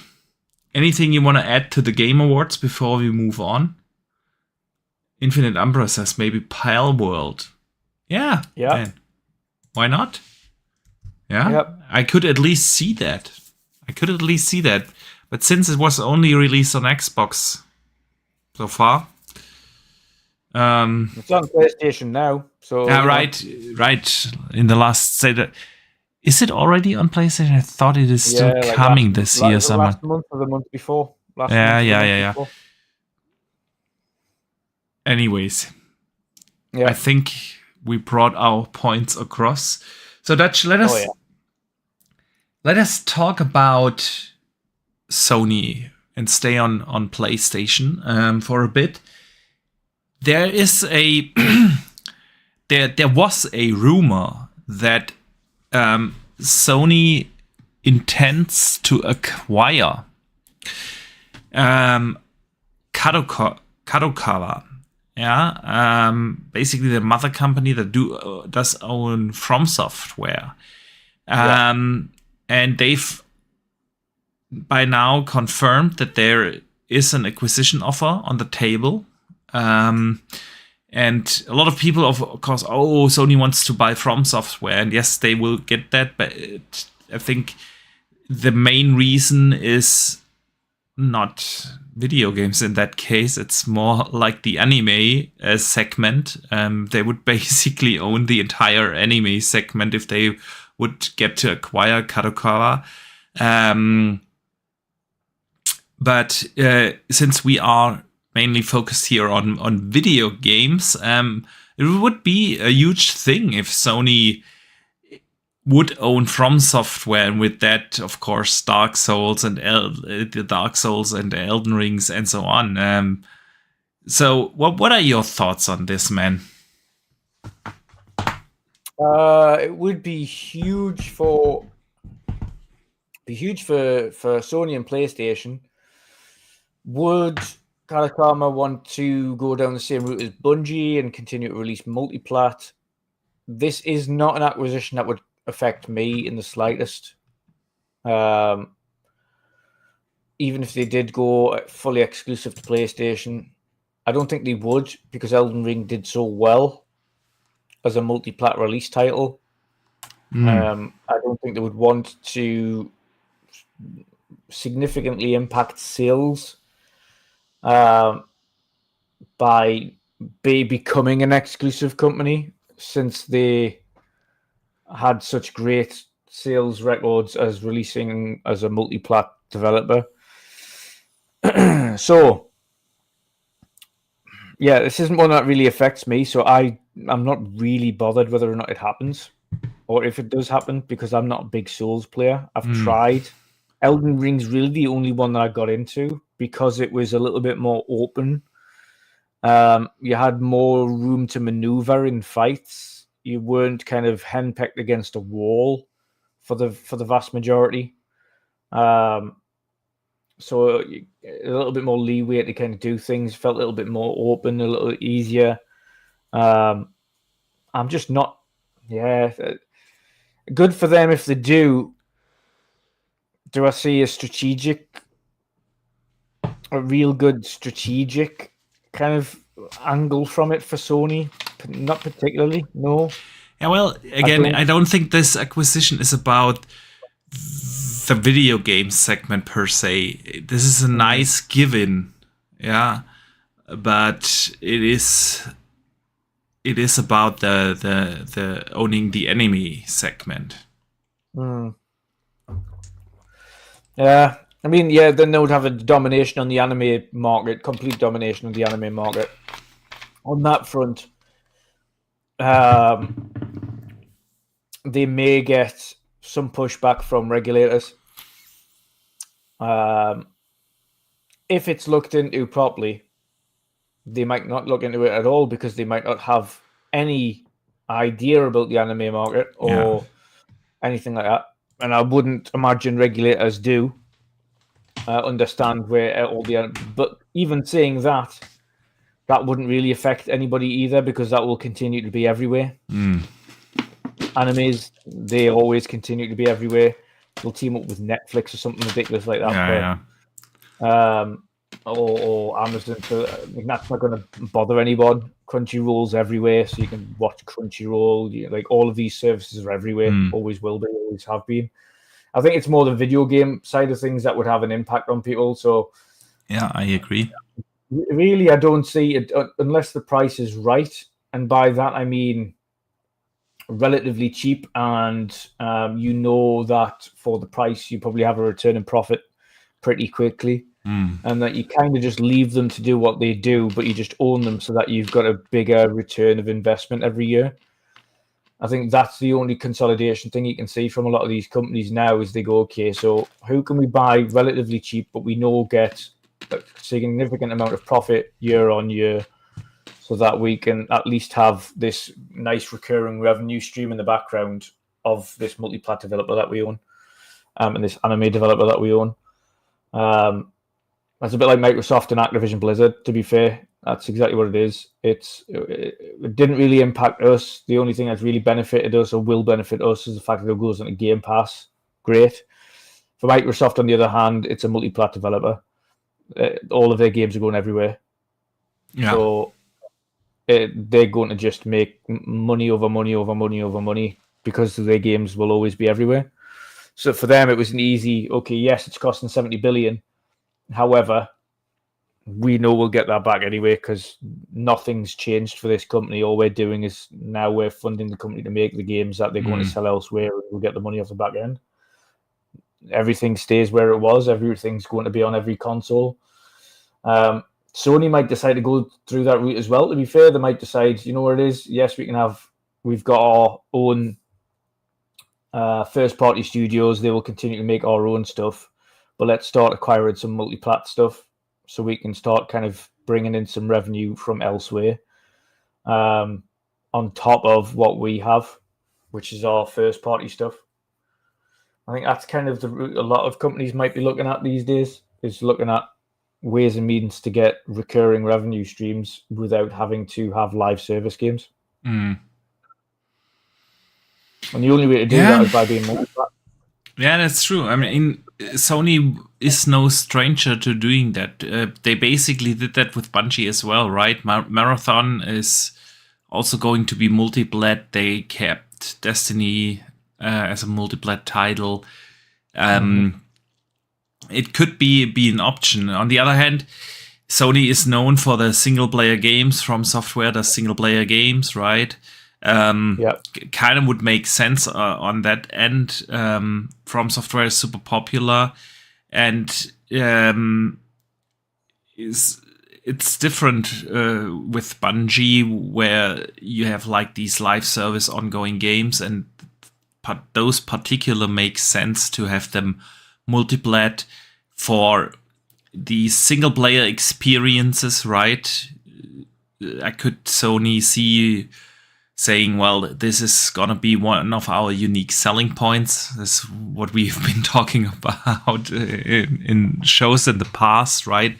Why I also feel like it's a critical thing to look at Xbox and what they are doing with the multi-platform strategy, bringing games like an Indiana Jones or Doom, single-player games, to the other platform. What makes your platform then unique, and what's the selling point? And so for Sony, that kind of would make sense, and I kind of doubt that they would make a single-player game multi-plat. That's not the way how Sony is handling their business. So, yeah, would I mind personally? Also very similar like you are. I do enjoy my Souls games occasionally. I'm not the biggest From Software fan. I loved Elden Ring, enjoyed that very much. But I kind of need to be in the mood to play the games, and since I'm a multi-console owner, I could just buy the game then going forward on PlayStation. But yeah, it comes down on how the studio is being handled, right? And when we look at Sony, they haven't been handling their IP and studio all too well this generation. And of course, it brings up the question: what are they going to do with From Software, and how will From Software be like under the motherhood of Sony? And I think it's more than fair to say that you can be critical about that, and it's very similar, like with what we've seen on the Xbox side of things, right? I'm still mad that they shut down Tango after releasing a fantastic game like Hi-Fi Rush. It's not just a Sony thing. So yeah, I'm not particularly excited about it. because when we talk about Xbox acquisitions, at least we can always say, "Oh, it's cool. I get to play the next game from that studio than for what feels free in Game Pass," right? We don't get that benefit on the Sony side of things. It's just buy the game full price and only on PlayStation. While on Xbox, you at least, even if they would make it an exclusive, right? Which I still think the platform holders need kind of exclusives. Yeah. So, but at least I get to play it for free on Game Pass. And I do have an actual benefit as a gamer then. I don't have a benefit as a gamer when Sony acquires a studio. Other than the risk that the studio might be mishandled, like the Concord developer, right? Blanking on the name, Firework, yeah, exactly. They're gone now, right? So you really don't know. And From Software is a beloved studio. Millions of gamers do enjoy their games so much. So you kind of want them in good hands. And the question then would be, of course, is Sony that good hand, right? Mm-hmm. Yeah. Well, let's switch consoles for a moment and talk about Xbox. Phil is kind of on an interview spree lately, right? He's looking really old at the minute. Yeah, I'm not sure. There was this one very unfortunate picture of him, but in that picture, he definitely looked like, okay, something's gotten to him. He talked about consoles this week, right? Gave an interview and he talked about new consoles, and he had to say the following. We'll definitely do more consoles in the future and other devices, right? Twinkie, the handheld, right? We think about hardware that can create unique value for our players or creators on our platform. We don't need to do incremental hardware for our own benefit. Well, if that's not a shot fired at the PlayStation 5 Pro. Does a new device really give you a unique experience on screen in some way? It's less like the old days, going from the original Xbox to the 360. That was standard definition to high definition. And now it's harder to show the benefits. And I thought this was quite an interesting statement, because not only shots were fired about the incremental increase of the PS5 Pro, but also, so what is the unique selling point? And he brings up that question along with, okay, we don't have these generational leaps anymore, right? I'm an old dude, right? I started my gaming journey more than 35 years ago on the OG Game Boy and the NES. And when we made the jump from the Super Nintendo to the N64, and we went from the 32-bit era into the 64-bit era, where we had 3D graphics for the first time, right? And polygons that actually are interactive on screen, and things like that. And when we then moved from the SD era into the HD era, and suddenly games looked really different. We don't have those kind of jumps anymore. When we went from the 360, PS3 era to the PS4 and Xbox One generation, you didn't see that leap, right? And you didn't see the leap from PS4 to PS5 and Xbox One to Xbox Series consoles.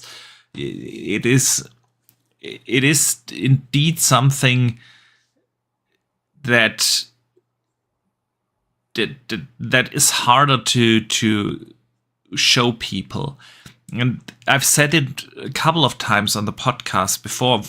That's why when the PS4 Pro and especially the Xbox One X came out, that felt way more than a generational jump or leap than when the Xbox One actually came out, because we moved into the 4K era and HDR era, and games suddenly looked really different because of these, technical display things. Lily in the chat says Boxenberger started gaming. His neighbors were dinosaurs. Yeah, well, I'm an old dude. Rub it under my nose. On which platform did you start, Lily? Let us know. But anyway, so I thought this was a really interesting statement. And of course, shots were fired towards PlayStation 5 Pro. But it brings up the question, Dutch. What's he talking about? What could be that generational leap again in the next gen? And what do you expect from that? Obviously, he reconfirms, we're making a new console and other devices. Obviously, probably going to be the handheld. So what are your thoughts on this generational leap, new hardware? What's Phil talking about here? You know what it is? It's hard to know what an actual console-wise what would be a generational leap without it going into the realms of being ultra expensive for the casual gamer. They've also mentioned that they don't want to be in the realms of the $1,000 console, which would also mean that they're not going to really push anything out that's going to be generational.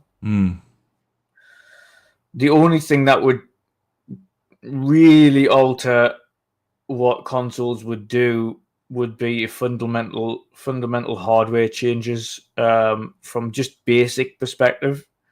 No more 16 gig of RAM, minimum 32 gig or 64 gig of RAM.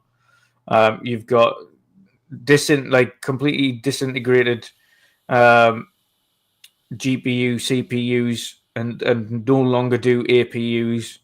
Yes, APUs might cost less to manufacture, but separate GPU, CPU, and a motherboard, an actual, essentially more like a PC for a console would be better. It means that they're not kind of, as you do with an APU, everything's on the one board. You've got all of your RAM on the one board. The graphical power is built into that same RAM. Yeah. That shared memory pool. Yeah. Shared memory pool it's really holding consoles back, and they need to get away from that. They need to have it so the GPUs that are built into these things have their own set VRAM, and then the CPU has its own set clock speeds, and then on the other front you've got your actual RAM, which should be minimum 32 gig. There's a lot of things that could be really going forward, but the only thing I know any of these companies are going to do is look at things that AI, artificial intelligence, will help them with. Things like upscaling techniques, things like AI loading of information or sharing of information, i.e. the likes you see from the likes of Flight Sim, which is downloading data from the cloud in order to stream in assets. But that's not reliable, because that's not something that is going to be super performative when there is no online connection available. So you can't rely on AI for consoles. You can't, especially as a fundamental system kind of tool. You can't rely on AI, because if there isn't an internet connection there, you have no access to AI. And yes, you can say, oh, right, well, everyone's got an internet connection these days, and the vast majority of people do, but that's not the point.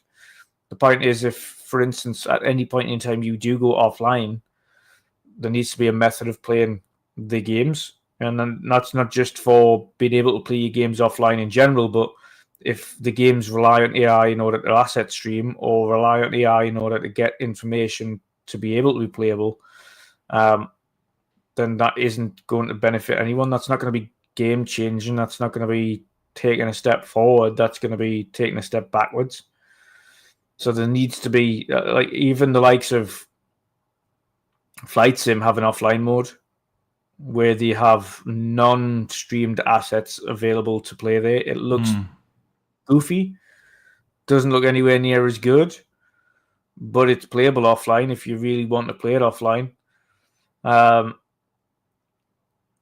can't see the same happening for a lot of these games, especially when you're talking about things like weather mechanics, etc. in the game. It could drastically affect or drastically change how some of these games are made. So what could be fundamentally different for a new gen console that would actually make a step forward outside of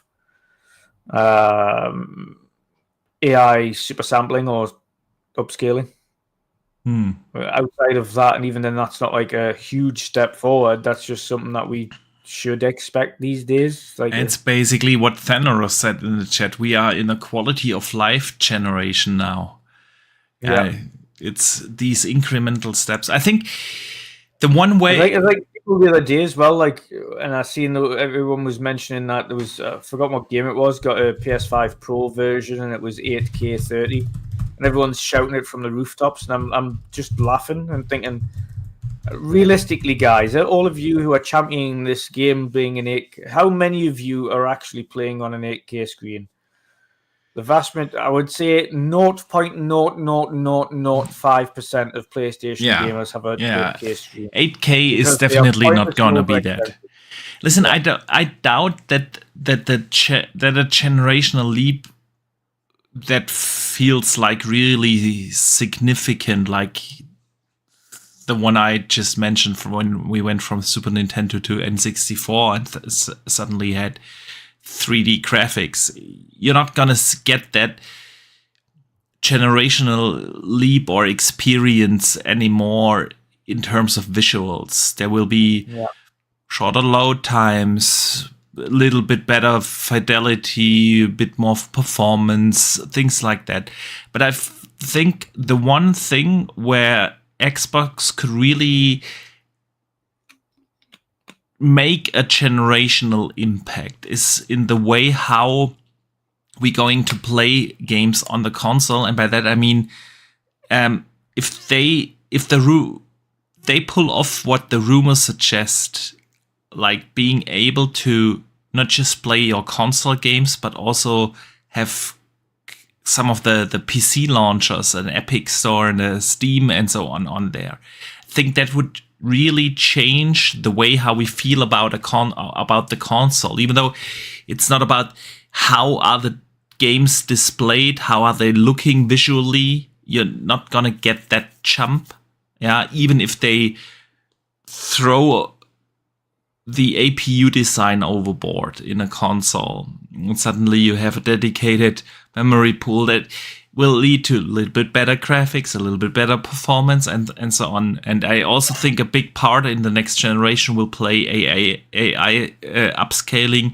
Sony obviously is testing the waters already with PSSR, and they will have and Xbox will have also something hardware-based AI upscaling in there. But that at the end of the day gives us a few more pixels and a couple of better effects and a little bit better performance, but it's not that, wow, generational moment. But if you suddenly are able to play your Steam library through your Xbox console, and with that, and then you add the handheld, the Xbox handheld in there, and you really break that locked ecosystem that is a console right now. At the end of the day, we have Play Anywhere for select titles and so on. But if you make that transition and you play all your library on your PC, on your handheld, on your console, and it doesn't matter whether you buy your games on Steam or through the Xbox store, and you make that a seamless experience, I think that would have that generational impact, and we would remember that generation for similar like we remember the OG Xbox generation for first time online, right?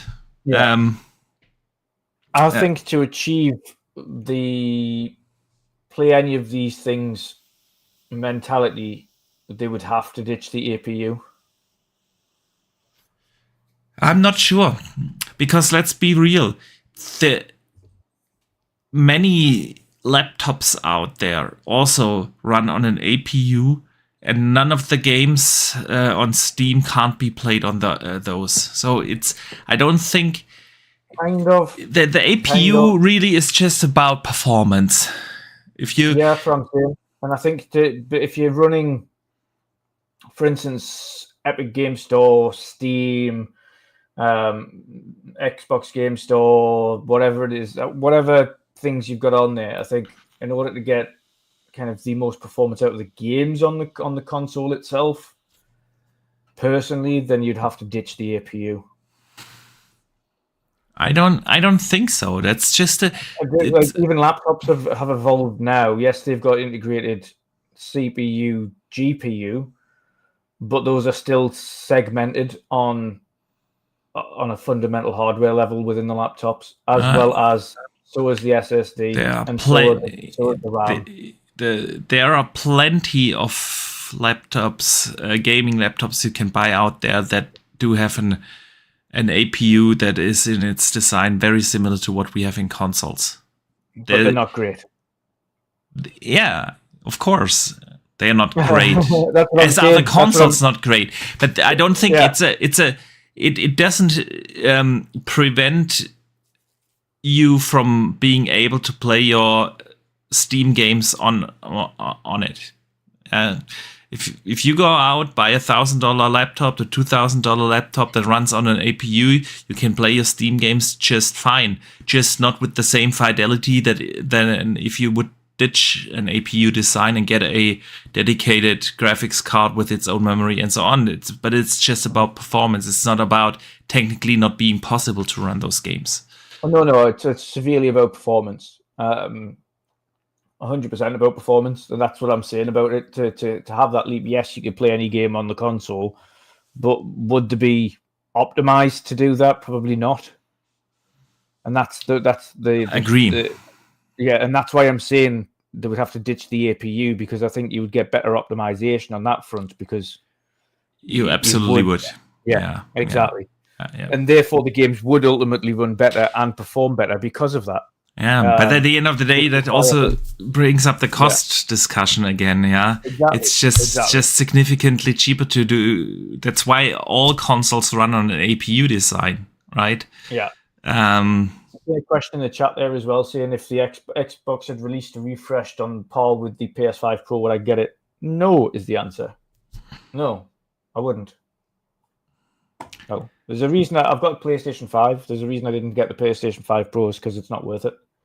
If the Xbox did exactly the same thing and just brought out a console that is pretty much on par with its current console, however, had machine learning super sampling built in, that was hardware, not software, no, I would not pay an extra $300 for that. No, that's like saying I'm buying this just because it has DLSS. I'm not sure, honestly, because for me, Xbox is my main console. I play most of my games on Xbox. Would you have paid €800? I'm really not sure, because at the end of the day, I used my PlayStation only as my exclusive machine, and there are simply not enough PlayStation exclusives coming out this gen to justify another €800 purchase. But I play all my third parties as well on my Xbox, as well as their exclusives, of course. So I use my Xbox a lot more, and maybe I would have. I mean, at the end of the day, I would have sold my Series X for, I don't know, $300 or $250 or something. I couldn't sell mine. Yeah, you've customized it too hard. You would probably actually get a very good price for that. Could, but it would be a private seller. Yeah. Anyway, so yeah, even though it is steep asking price for the PS5 Pro or a Xbox Series Pro, at 800. Of course, if I could play my games at a little better performance and mostly a better image quality, I probably would have.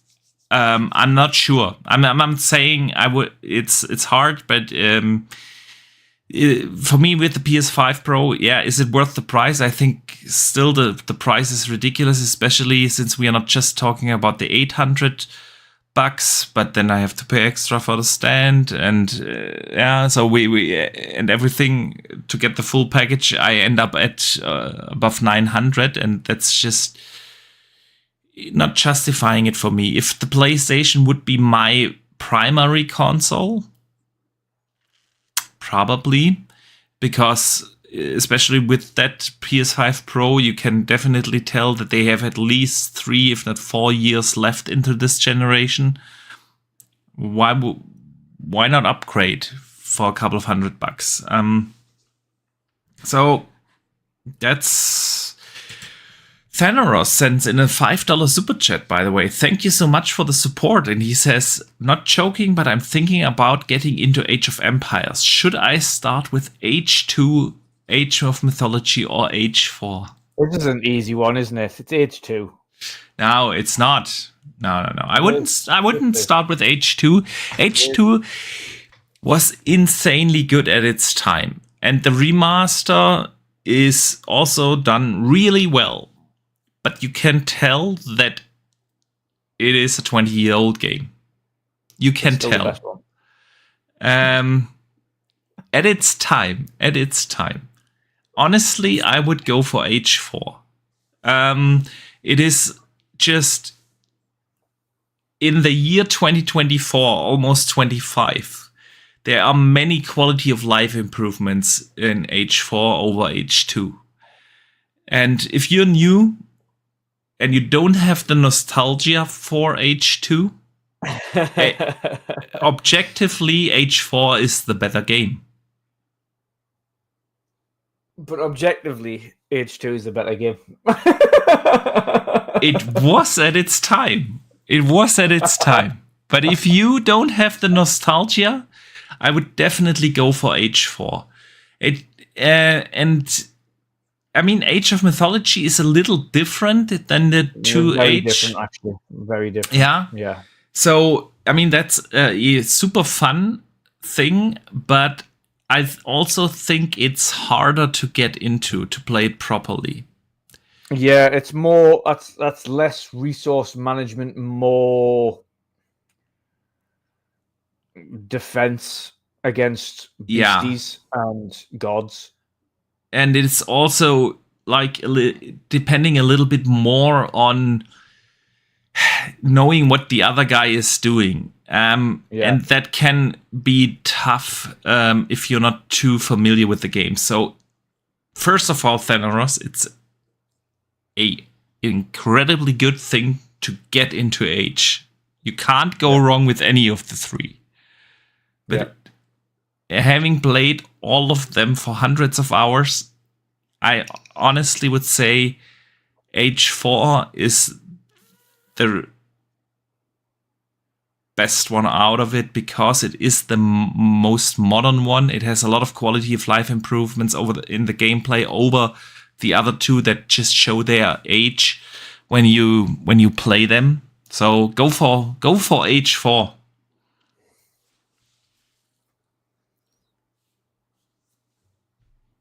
You don't have to give me that smirk.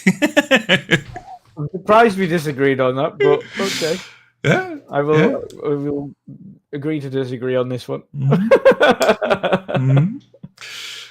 Again, it is nostalgia. I just loved Age of Empires 2, and I still do. Me too. I love Age 2, and still got it installed. Yeah, it's a fantastic game. There is no doubt. But there are just, again, certain things in the gameplay that feel a little outdated, and for that reason, I would say go for Age 4 if you don't have any nostalgia towards Age 2 or mythologies. All right, Dutch. With that, I think it's time to move to our community questions.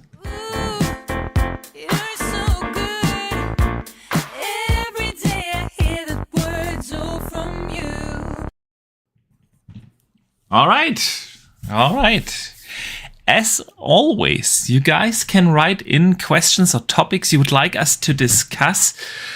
We usually put up posts on Wednesday, of course on Twitter, here on YouTube, and as of new, also on Blue Sky. And we got also quite a lot of community questions this week from Blue Sky.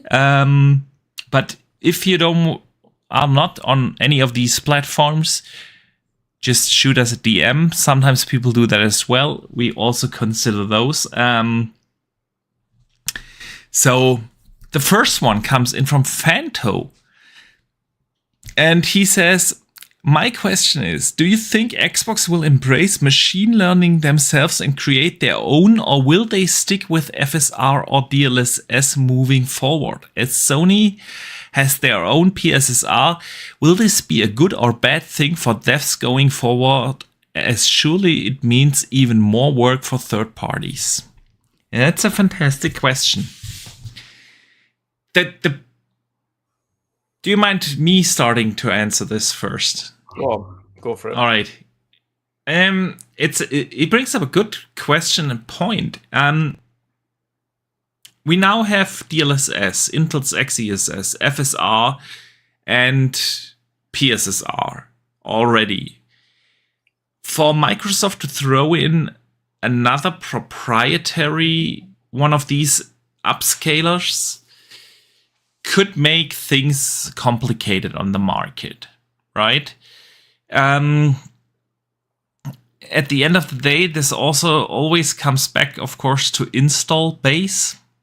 For how many customers and devices are you developing it? Sony took the move to do their proprietary thing, but they come, of course, with a significantly larger install base where it is more attractive for third-party developers to invest the time and money into it.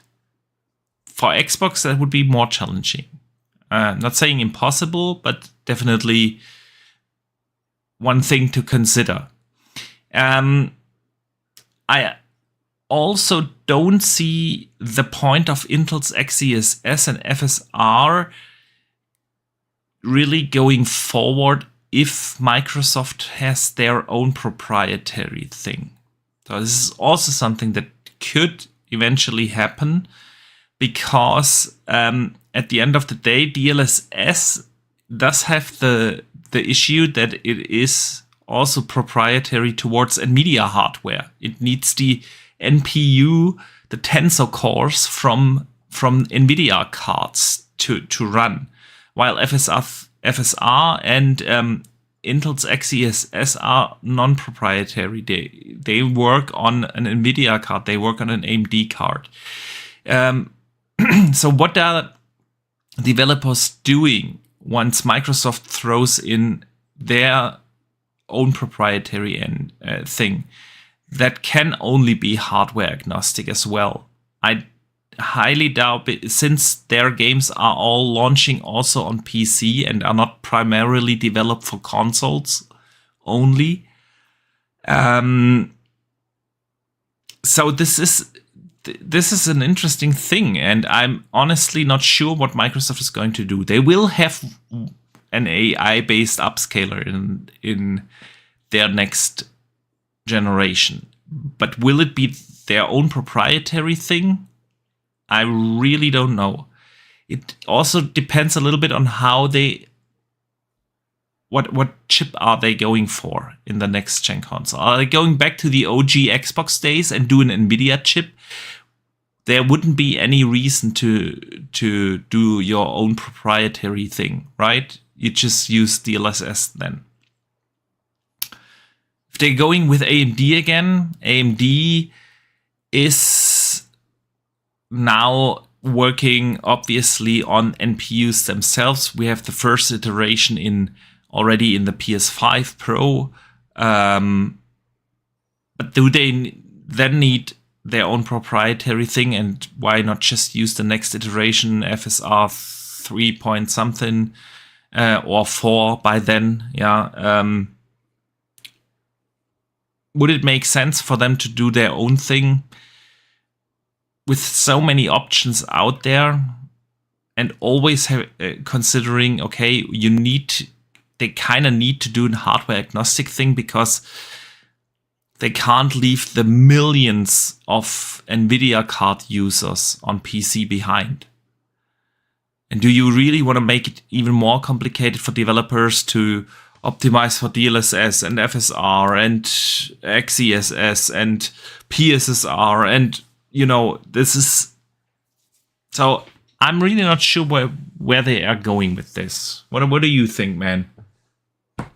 To be fair, I completely agree with you. I think the only reason why they wouldn't do their own proprietary would be if they went old school and switched back to NVIDIA, in which case I think they'll just use DLSS.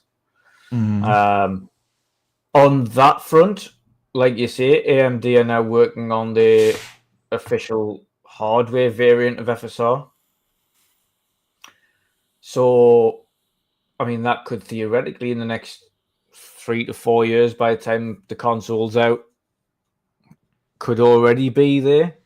In which case, then they wouldn't have to do that, and they could use their very first version of AMD's hardware-based super resolution.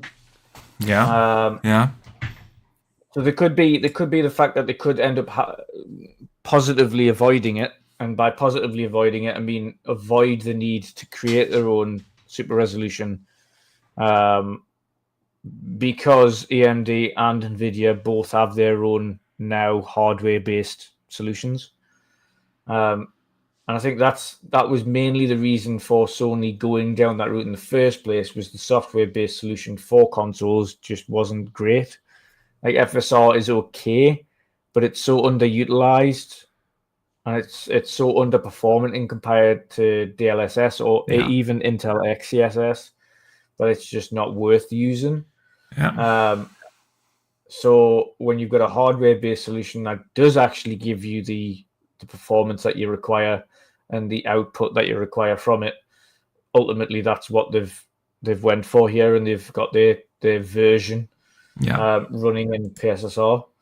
But yeah, ultimately I think it could be because of when Microsoft are deciding to release their next console. There could be both AMD and NVIDIA versions of hardware-based super resolution on the market, in which case then they won't need to, and the next console could be built on one or either of the other, depending on which platform they decide to go to. So time will tell. I think they'll still have their own proprietary machine learning AI super sampling things built in as well. But I think that'll be more back end stuff as opposed to front facing for games type stuff. I think that a lot of that stuff might be for their own titles, where it might be to enhance some of their own first party games. But we'll see. We'll see how time progresses. But I this is the exact same thing I kind of mentioned when Sony mentioned PSSR. I said how utilized is it going to be, even being the predominant market on console? You have AMD FSR. You have, as it stands, you have DLSS, and as it stands, you have Intel XeSS. The problem Sony have currently is that PSSR is only Pro, and you've still got the PS5 Slim out in the market, which means that you have a split market to develop for. You do add PSSR on one, you don't add on the other, so you have to have two versions of the same game. So it's not a case of at the minute. I think it's more work than what's worth. I think next generation, having PSSR there would be fine, because you've got a PS5 Pro that uses PSSR, and you've got a PS5 6 that uses PSSR. Xbox will have their super sampling version on their next gen console, whatever it is. So you wouldn't have to worry about backwards issues with that. So it just depends on the route that they go with the hardware that they're creating. If like you say they go with NVIDIA, I think they'd be stupid not to just use DLSS. It is the best on the market.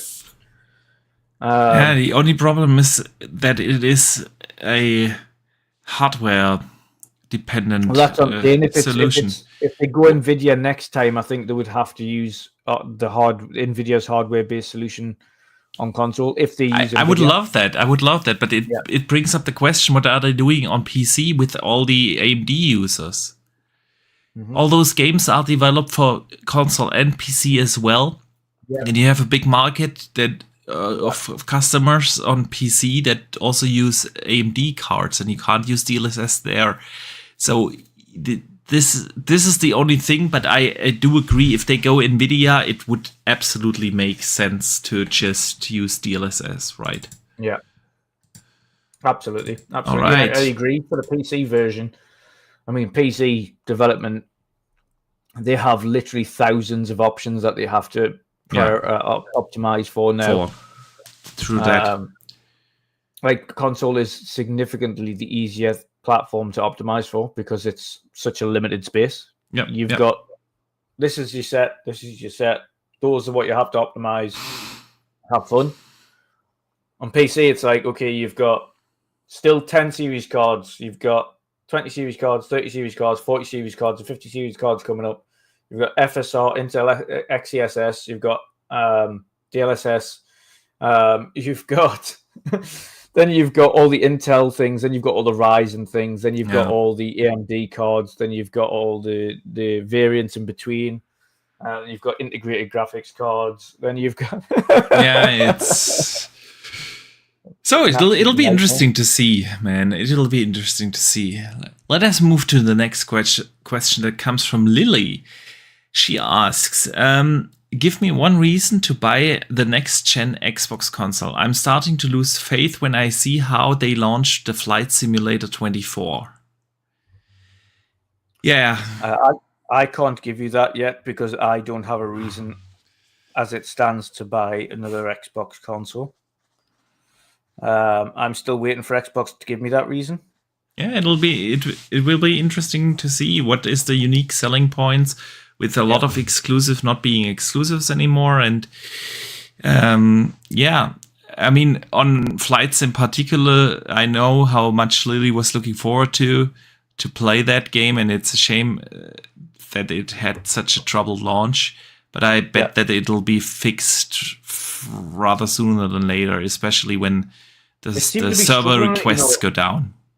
I was going to say they seem to be struggling on it. I keep seeing posts from Flight Sim saying we've added a new patch, but it seems to not, like, the problem's still recurring. We've patched it and the problem's still recurring. Like, that's all the updates at the moment. So God knows what's going on. Yeah. But they're just really struggling to get people in the game. Yeah, true. Rave Demos writes in, on the Xbox 2 podcast last Friday, did you hear Chess mention that Fable combat shows a lineage to The Witcher 3 combat, potions and magic? I heard this and my interest heightened further. Yeah, I have heard that. Chess apparently saw a slice of Fable. He didn't know how old the build was, but from what he has seen, the combat looks a lot like The Witcher, with the pirouettes and everything. And honestly, I'm not too surprised because CD Projekt Red, Playground Games hired a lot of developers from CD Projekt Red, right? Yeah.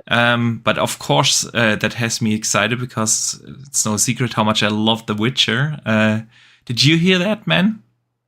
I did. I also heard, of course, as expected, there's going to be a male and female protagonist, and you can choose to play as either or. So for people that was, for some reason, bothered that you might have to play as a female protagonist, don't worry. You can play as either or.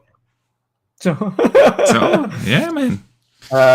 Fable is gonna be. It is my most anticipated game next year. So. Yeah, same, without a doubt. Even though GTA 6 comes out, Fable still takes the crown. Always that for me. Yeah. And I would place a bet that we see Fable extended gameplay for Fable in a developer direct in January. Yes. I mean, it's a fair bet, safe bet to say that there will be another developer direct in January. And yes, South of Midnight's gonna be there. Probably even Avowed. They will show Avowed again because when that comes out 2 or 3 weeks later, it makes sense for them. Did you see the South of Midnight video? Oh yeah, I've seen South of Midnight. Looks fantastic, man, and it made me so happy to see that you can turn off the stop motion during gameplay, and it looks super fun, like an incredible art style. The gameplay looks like something I would really enjoy. So yeah, man, South of Midnight looks fantastic. Yeah. So big year for Xbox next year. But yeah, Fable. Ooh boy. Yeah. Can't wait. Yeah, indeed. Can't wait. Jay Mansell writes in and asks, why do so many companies just stop much beloved franchises? Ubisoft especially. They bought Red Lynx and destroyed the Trials franchise with loot boxes before stopping making them altogether. A supposed Splinter Cell remake, as if they couldn't think of the way to continue the franchise. Prince of Persia, everyone loves those. They just stopped making them, and then they make a 2D one, which is decent, but not what people are crying out for. Defense Grid is on another franchise that seems simply to continue with. Yeah, well, it's a very good question in general. I wouldn't put it just on Ubisoft, honestly, because they did do a Prince of Persia and it was fantastic. I do kind of have to disagree there, because the Prince of Persia that released in February this year was absolutely awesome. But I do agree, Ubisoft and many others don't use big IPs like Splinter Cell. Blizzard, StarCraft, comes to mind.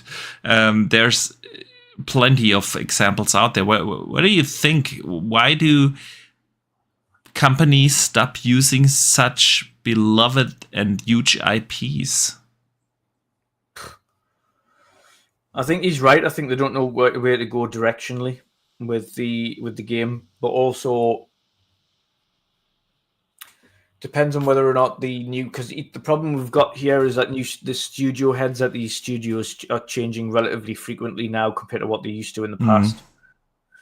Like, for instance, at Double Fine, you've had the same guy in charge of Double Fine forever. Which is why you're going to continue to get, like, he's doing something new now because he's given Psychonauts a little bit of a rest. But ultimately, you're going to continue to get the story continued at some point because that guy just loves working for his company. He loves being in charge of that company. He's the mindset of it. A lot of the companies we've come to love and enjoy over the years, they're not the same people that were in charge of these franchises way back when. They're not the same visionaries that came up with the ideas as they did previously. Like, we're talking about Gears of War and where that went story-wise, but it's not Cliffy B, which is why the story changed. And it went a different route to the way that Cliffy B probably would have done it. It's the same with Bungie and Halo, and when 343 took over. And the way that they went, people weren't too keen on Halo 4 or Halo 5 because it's a new vision. And it's the same for Ubisoft. The studio heads of these studios have came and went and moved on, and the people that did create these franchises are no longer there or are no longer in the industry.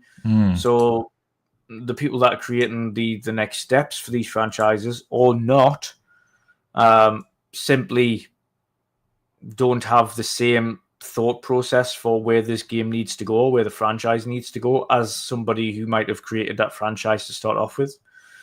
And that's the same with David Jaff, though. If you hear him talking about God of War 2018 and God of War 2020, as though although he likes it, he also says like that isn't Kratos.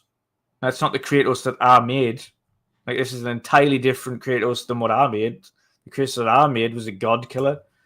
Yeah. He was fierce. He was a womanizer. He was, and then obviously in 2018 and Ragnarok, he's just an entirely different character altogether. He's not what you would have had in the original game. So, creative differences from the people that are in charge of these studios ultimately. I'm also sad I would have loved to have a new Trials game, because the Trials games were just stupid fun, frustrating but fun, and I can't imagine they would be too costly to develop for the return of investment. Yeah. And I do agree. I think it's probably mainly creative choice. Don't know where to take the franchise, and before you destroy the reputation of a franchise by not doing it justice, it kind of probably is the main reason, because it's always easy to think, why don't they do just another Splinter Cell that would sell like hotcakes, or new StarCraft?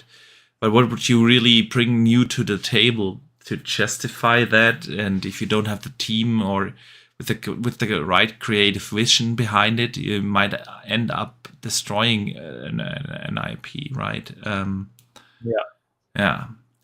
MIA Comics writes in and asks, if you're a budget gamer, is it rude to ask a developer to put the game on a subscription service? You want the game to do great, but you also want to be able to experience the game. So do developers take offense to gamers asking to have the game in Game Pass or PlayStation Plus or Ubisoft Plus or any of the subscription services? No, is the answer. They don't take offense to it at all. Obviously, specifically working with indies, of course, they would love to be on sub-services because it does actually help them. They're not on sub-services for long. A lot of the times with indie games, people play them and then buy them because they know it's not going to be on the service forever, but also they know that the cost of these indie games are small. It's the same with AAA games, to be fair, especially AAA games that have things like cosmetics and things built in, or season passes, or battle passes, or DLC add-ons and things like that. People end up buying it if they enjoy it. But ultimately, they also want lots of people playing their game. When you go into a subscription service, you get upfront payments from the platform that's getting you into that service in the first place. So they're still getting paid.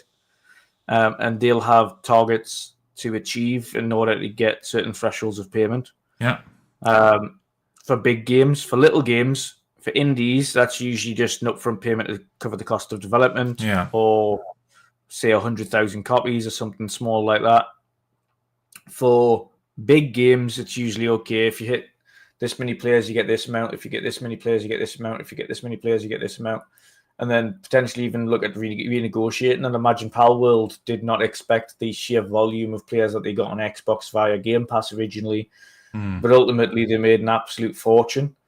And I would imagine Xbox probably would have ended up paying them a little bit more than they got just due to the sheer volume of traffic on there.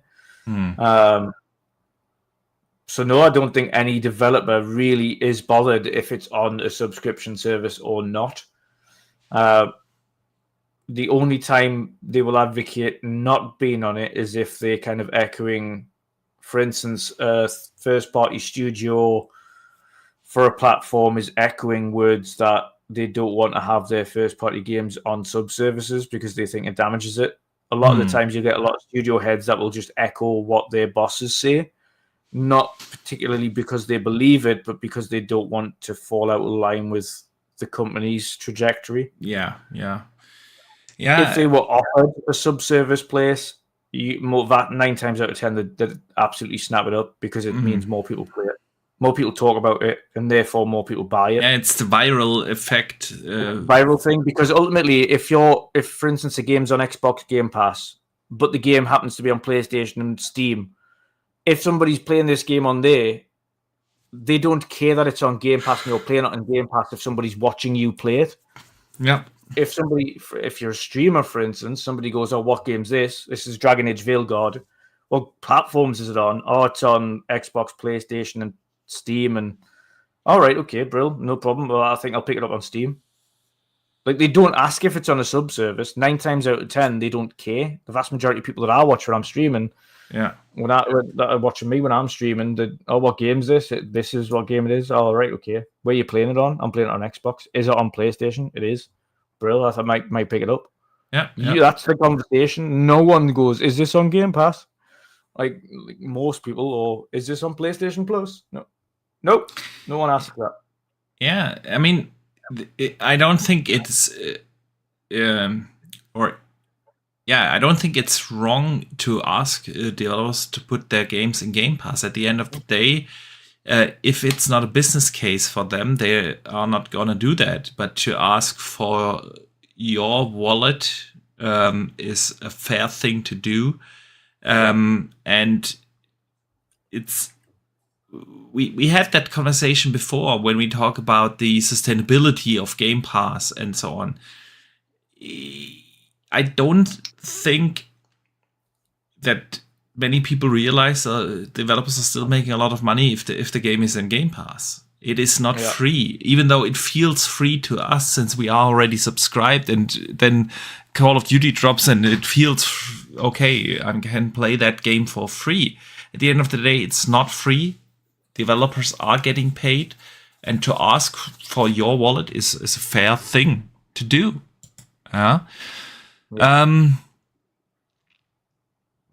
One-Eyed Will writes in and asks, "Do you think Sony will be allowed to acquire From Software? Because if they do and make Elden Ring exclusive, would this not be a monopoly because Microsoft was not allowed to make Call of Duty exclusive to the Xbox platform?" Yeah, I don't think... I mean, we talked about this before. I don't think... It sounds odd saying this, but I think if they acquired them, I don't think they would make it exclusive. Even if they would make it exclusive, I don't think it would get the same scrutiny like a ABK acquisition got, because the sheer business size is just a different one. But monetary returns value as well, as much as you say you can't have Call of Duty anywhere versus you can't have Elden Ring anywhere. Monetary returns, you're getting significantly more revenue from Call of Duty and the Call of Duty franchise than you are from Elden Ring. Yeah. Even if Elden Ring's selling 30 million copies, that makes no difference.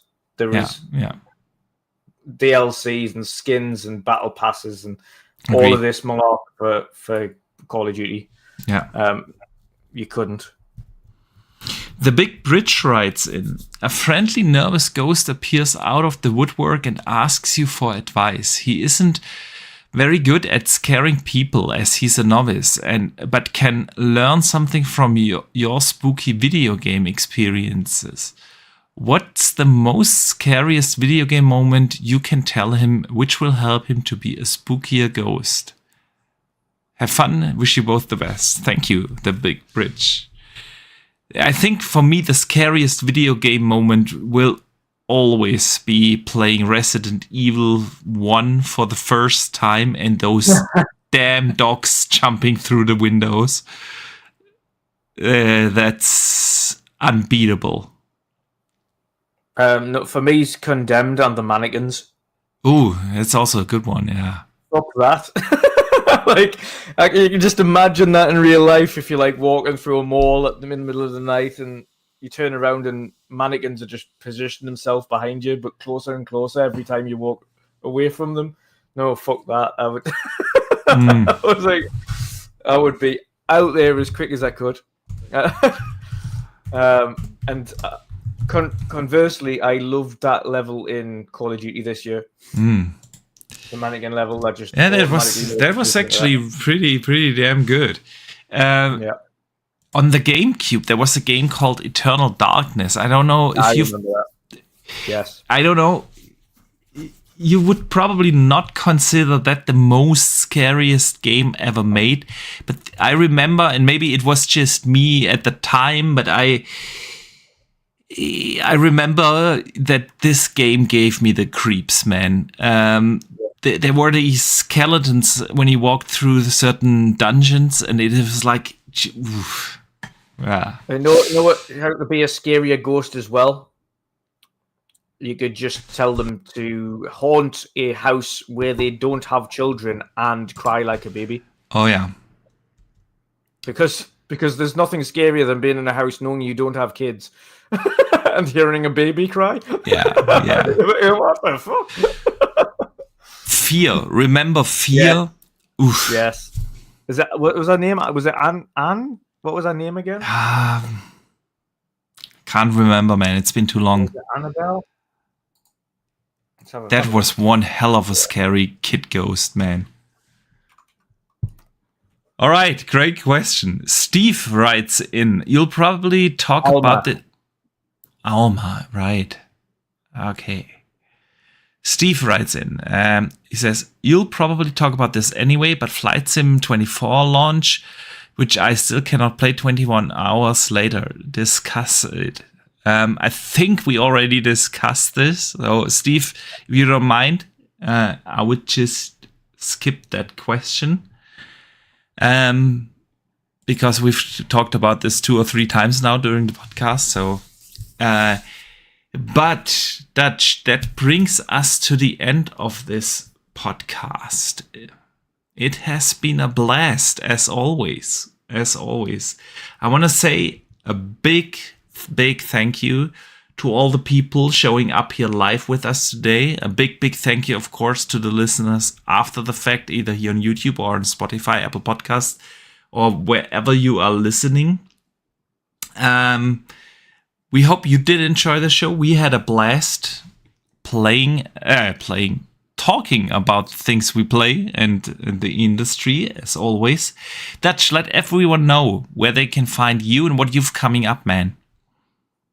Yes, you can find me on X, on Blue Sky. You can find me on YouTube and Twitch, but I'm never really on Twitch these days. I just do the occasional ad hoc stream now, so you'll see me doing the other week. You see me doing playthrough of Death Stranding.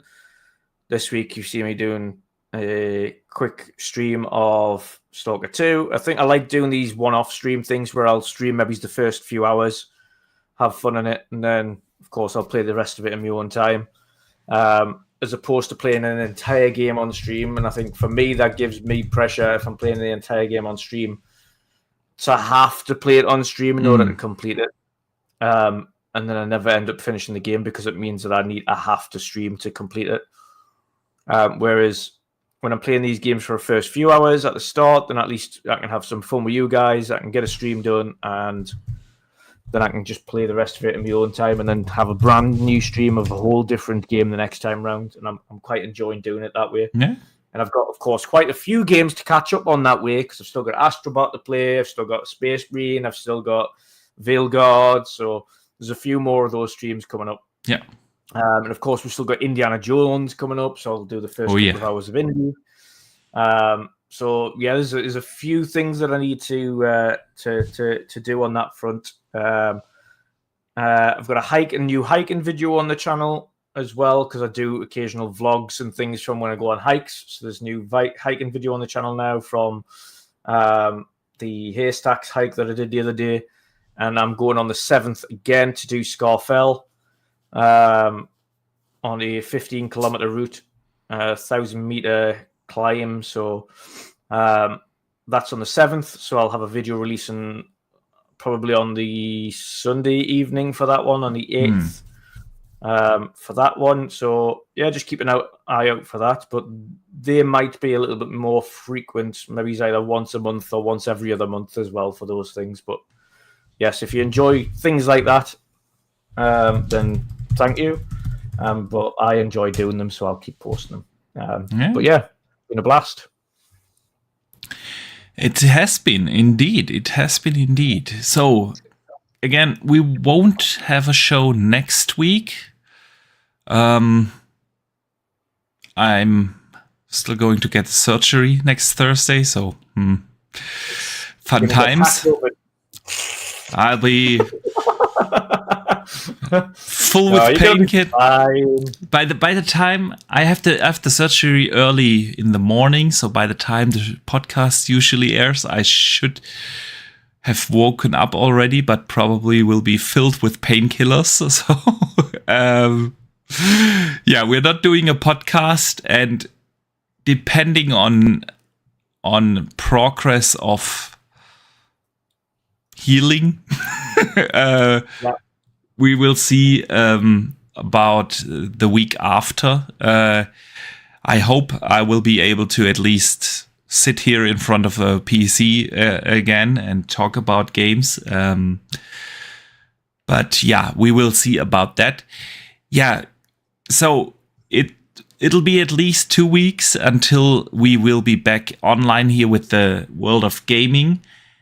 Until then, I do hope you enjoy some games. I know I will. I've games installed on the ROG Ally to take me with me in the hospital. You've got Visions of Mana to which finish. I most certainly will, man. I most certainly will.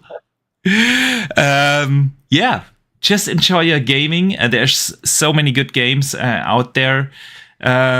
People in the chat ask for a hospital live stream. Parasite says it would be my first look into a German hospital if he does. Not doing that. We're probably not doing that. But yeah, guys, thanks for the well wishes. I do hope you have a great couple of weeks until we are back. And I talk to you on Blue Sky, on Twitter, on Xbox, on PlayStation, wherever you want to talk to us. Just do that. And yeah, don't forget to game on.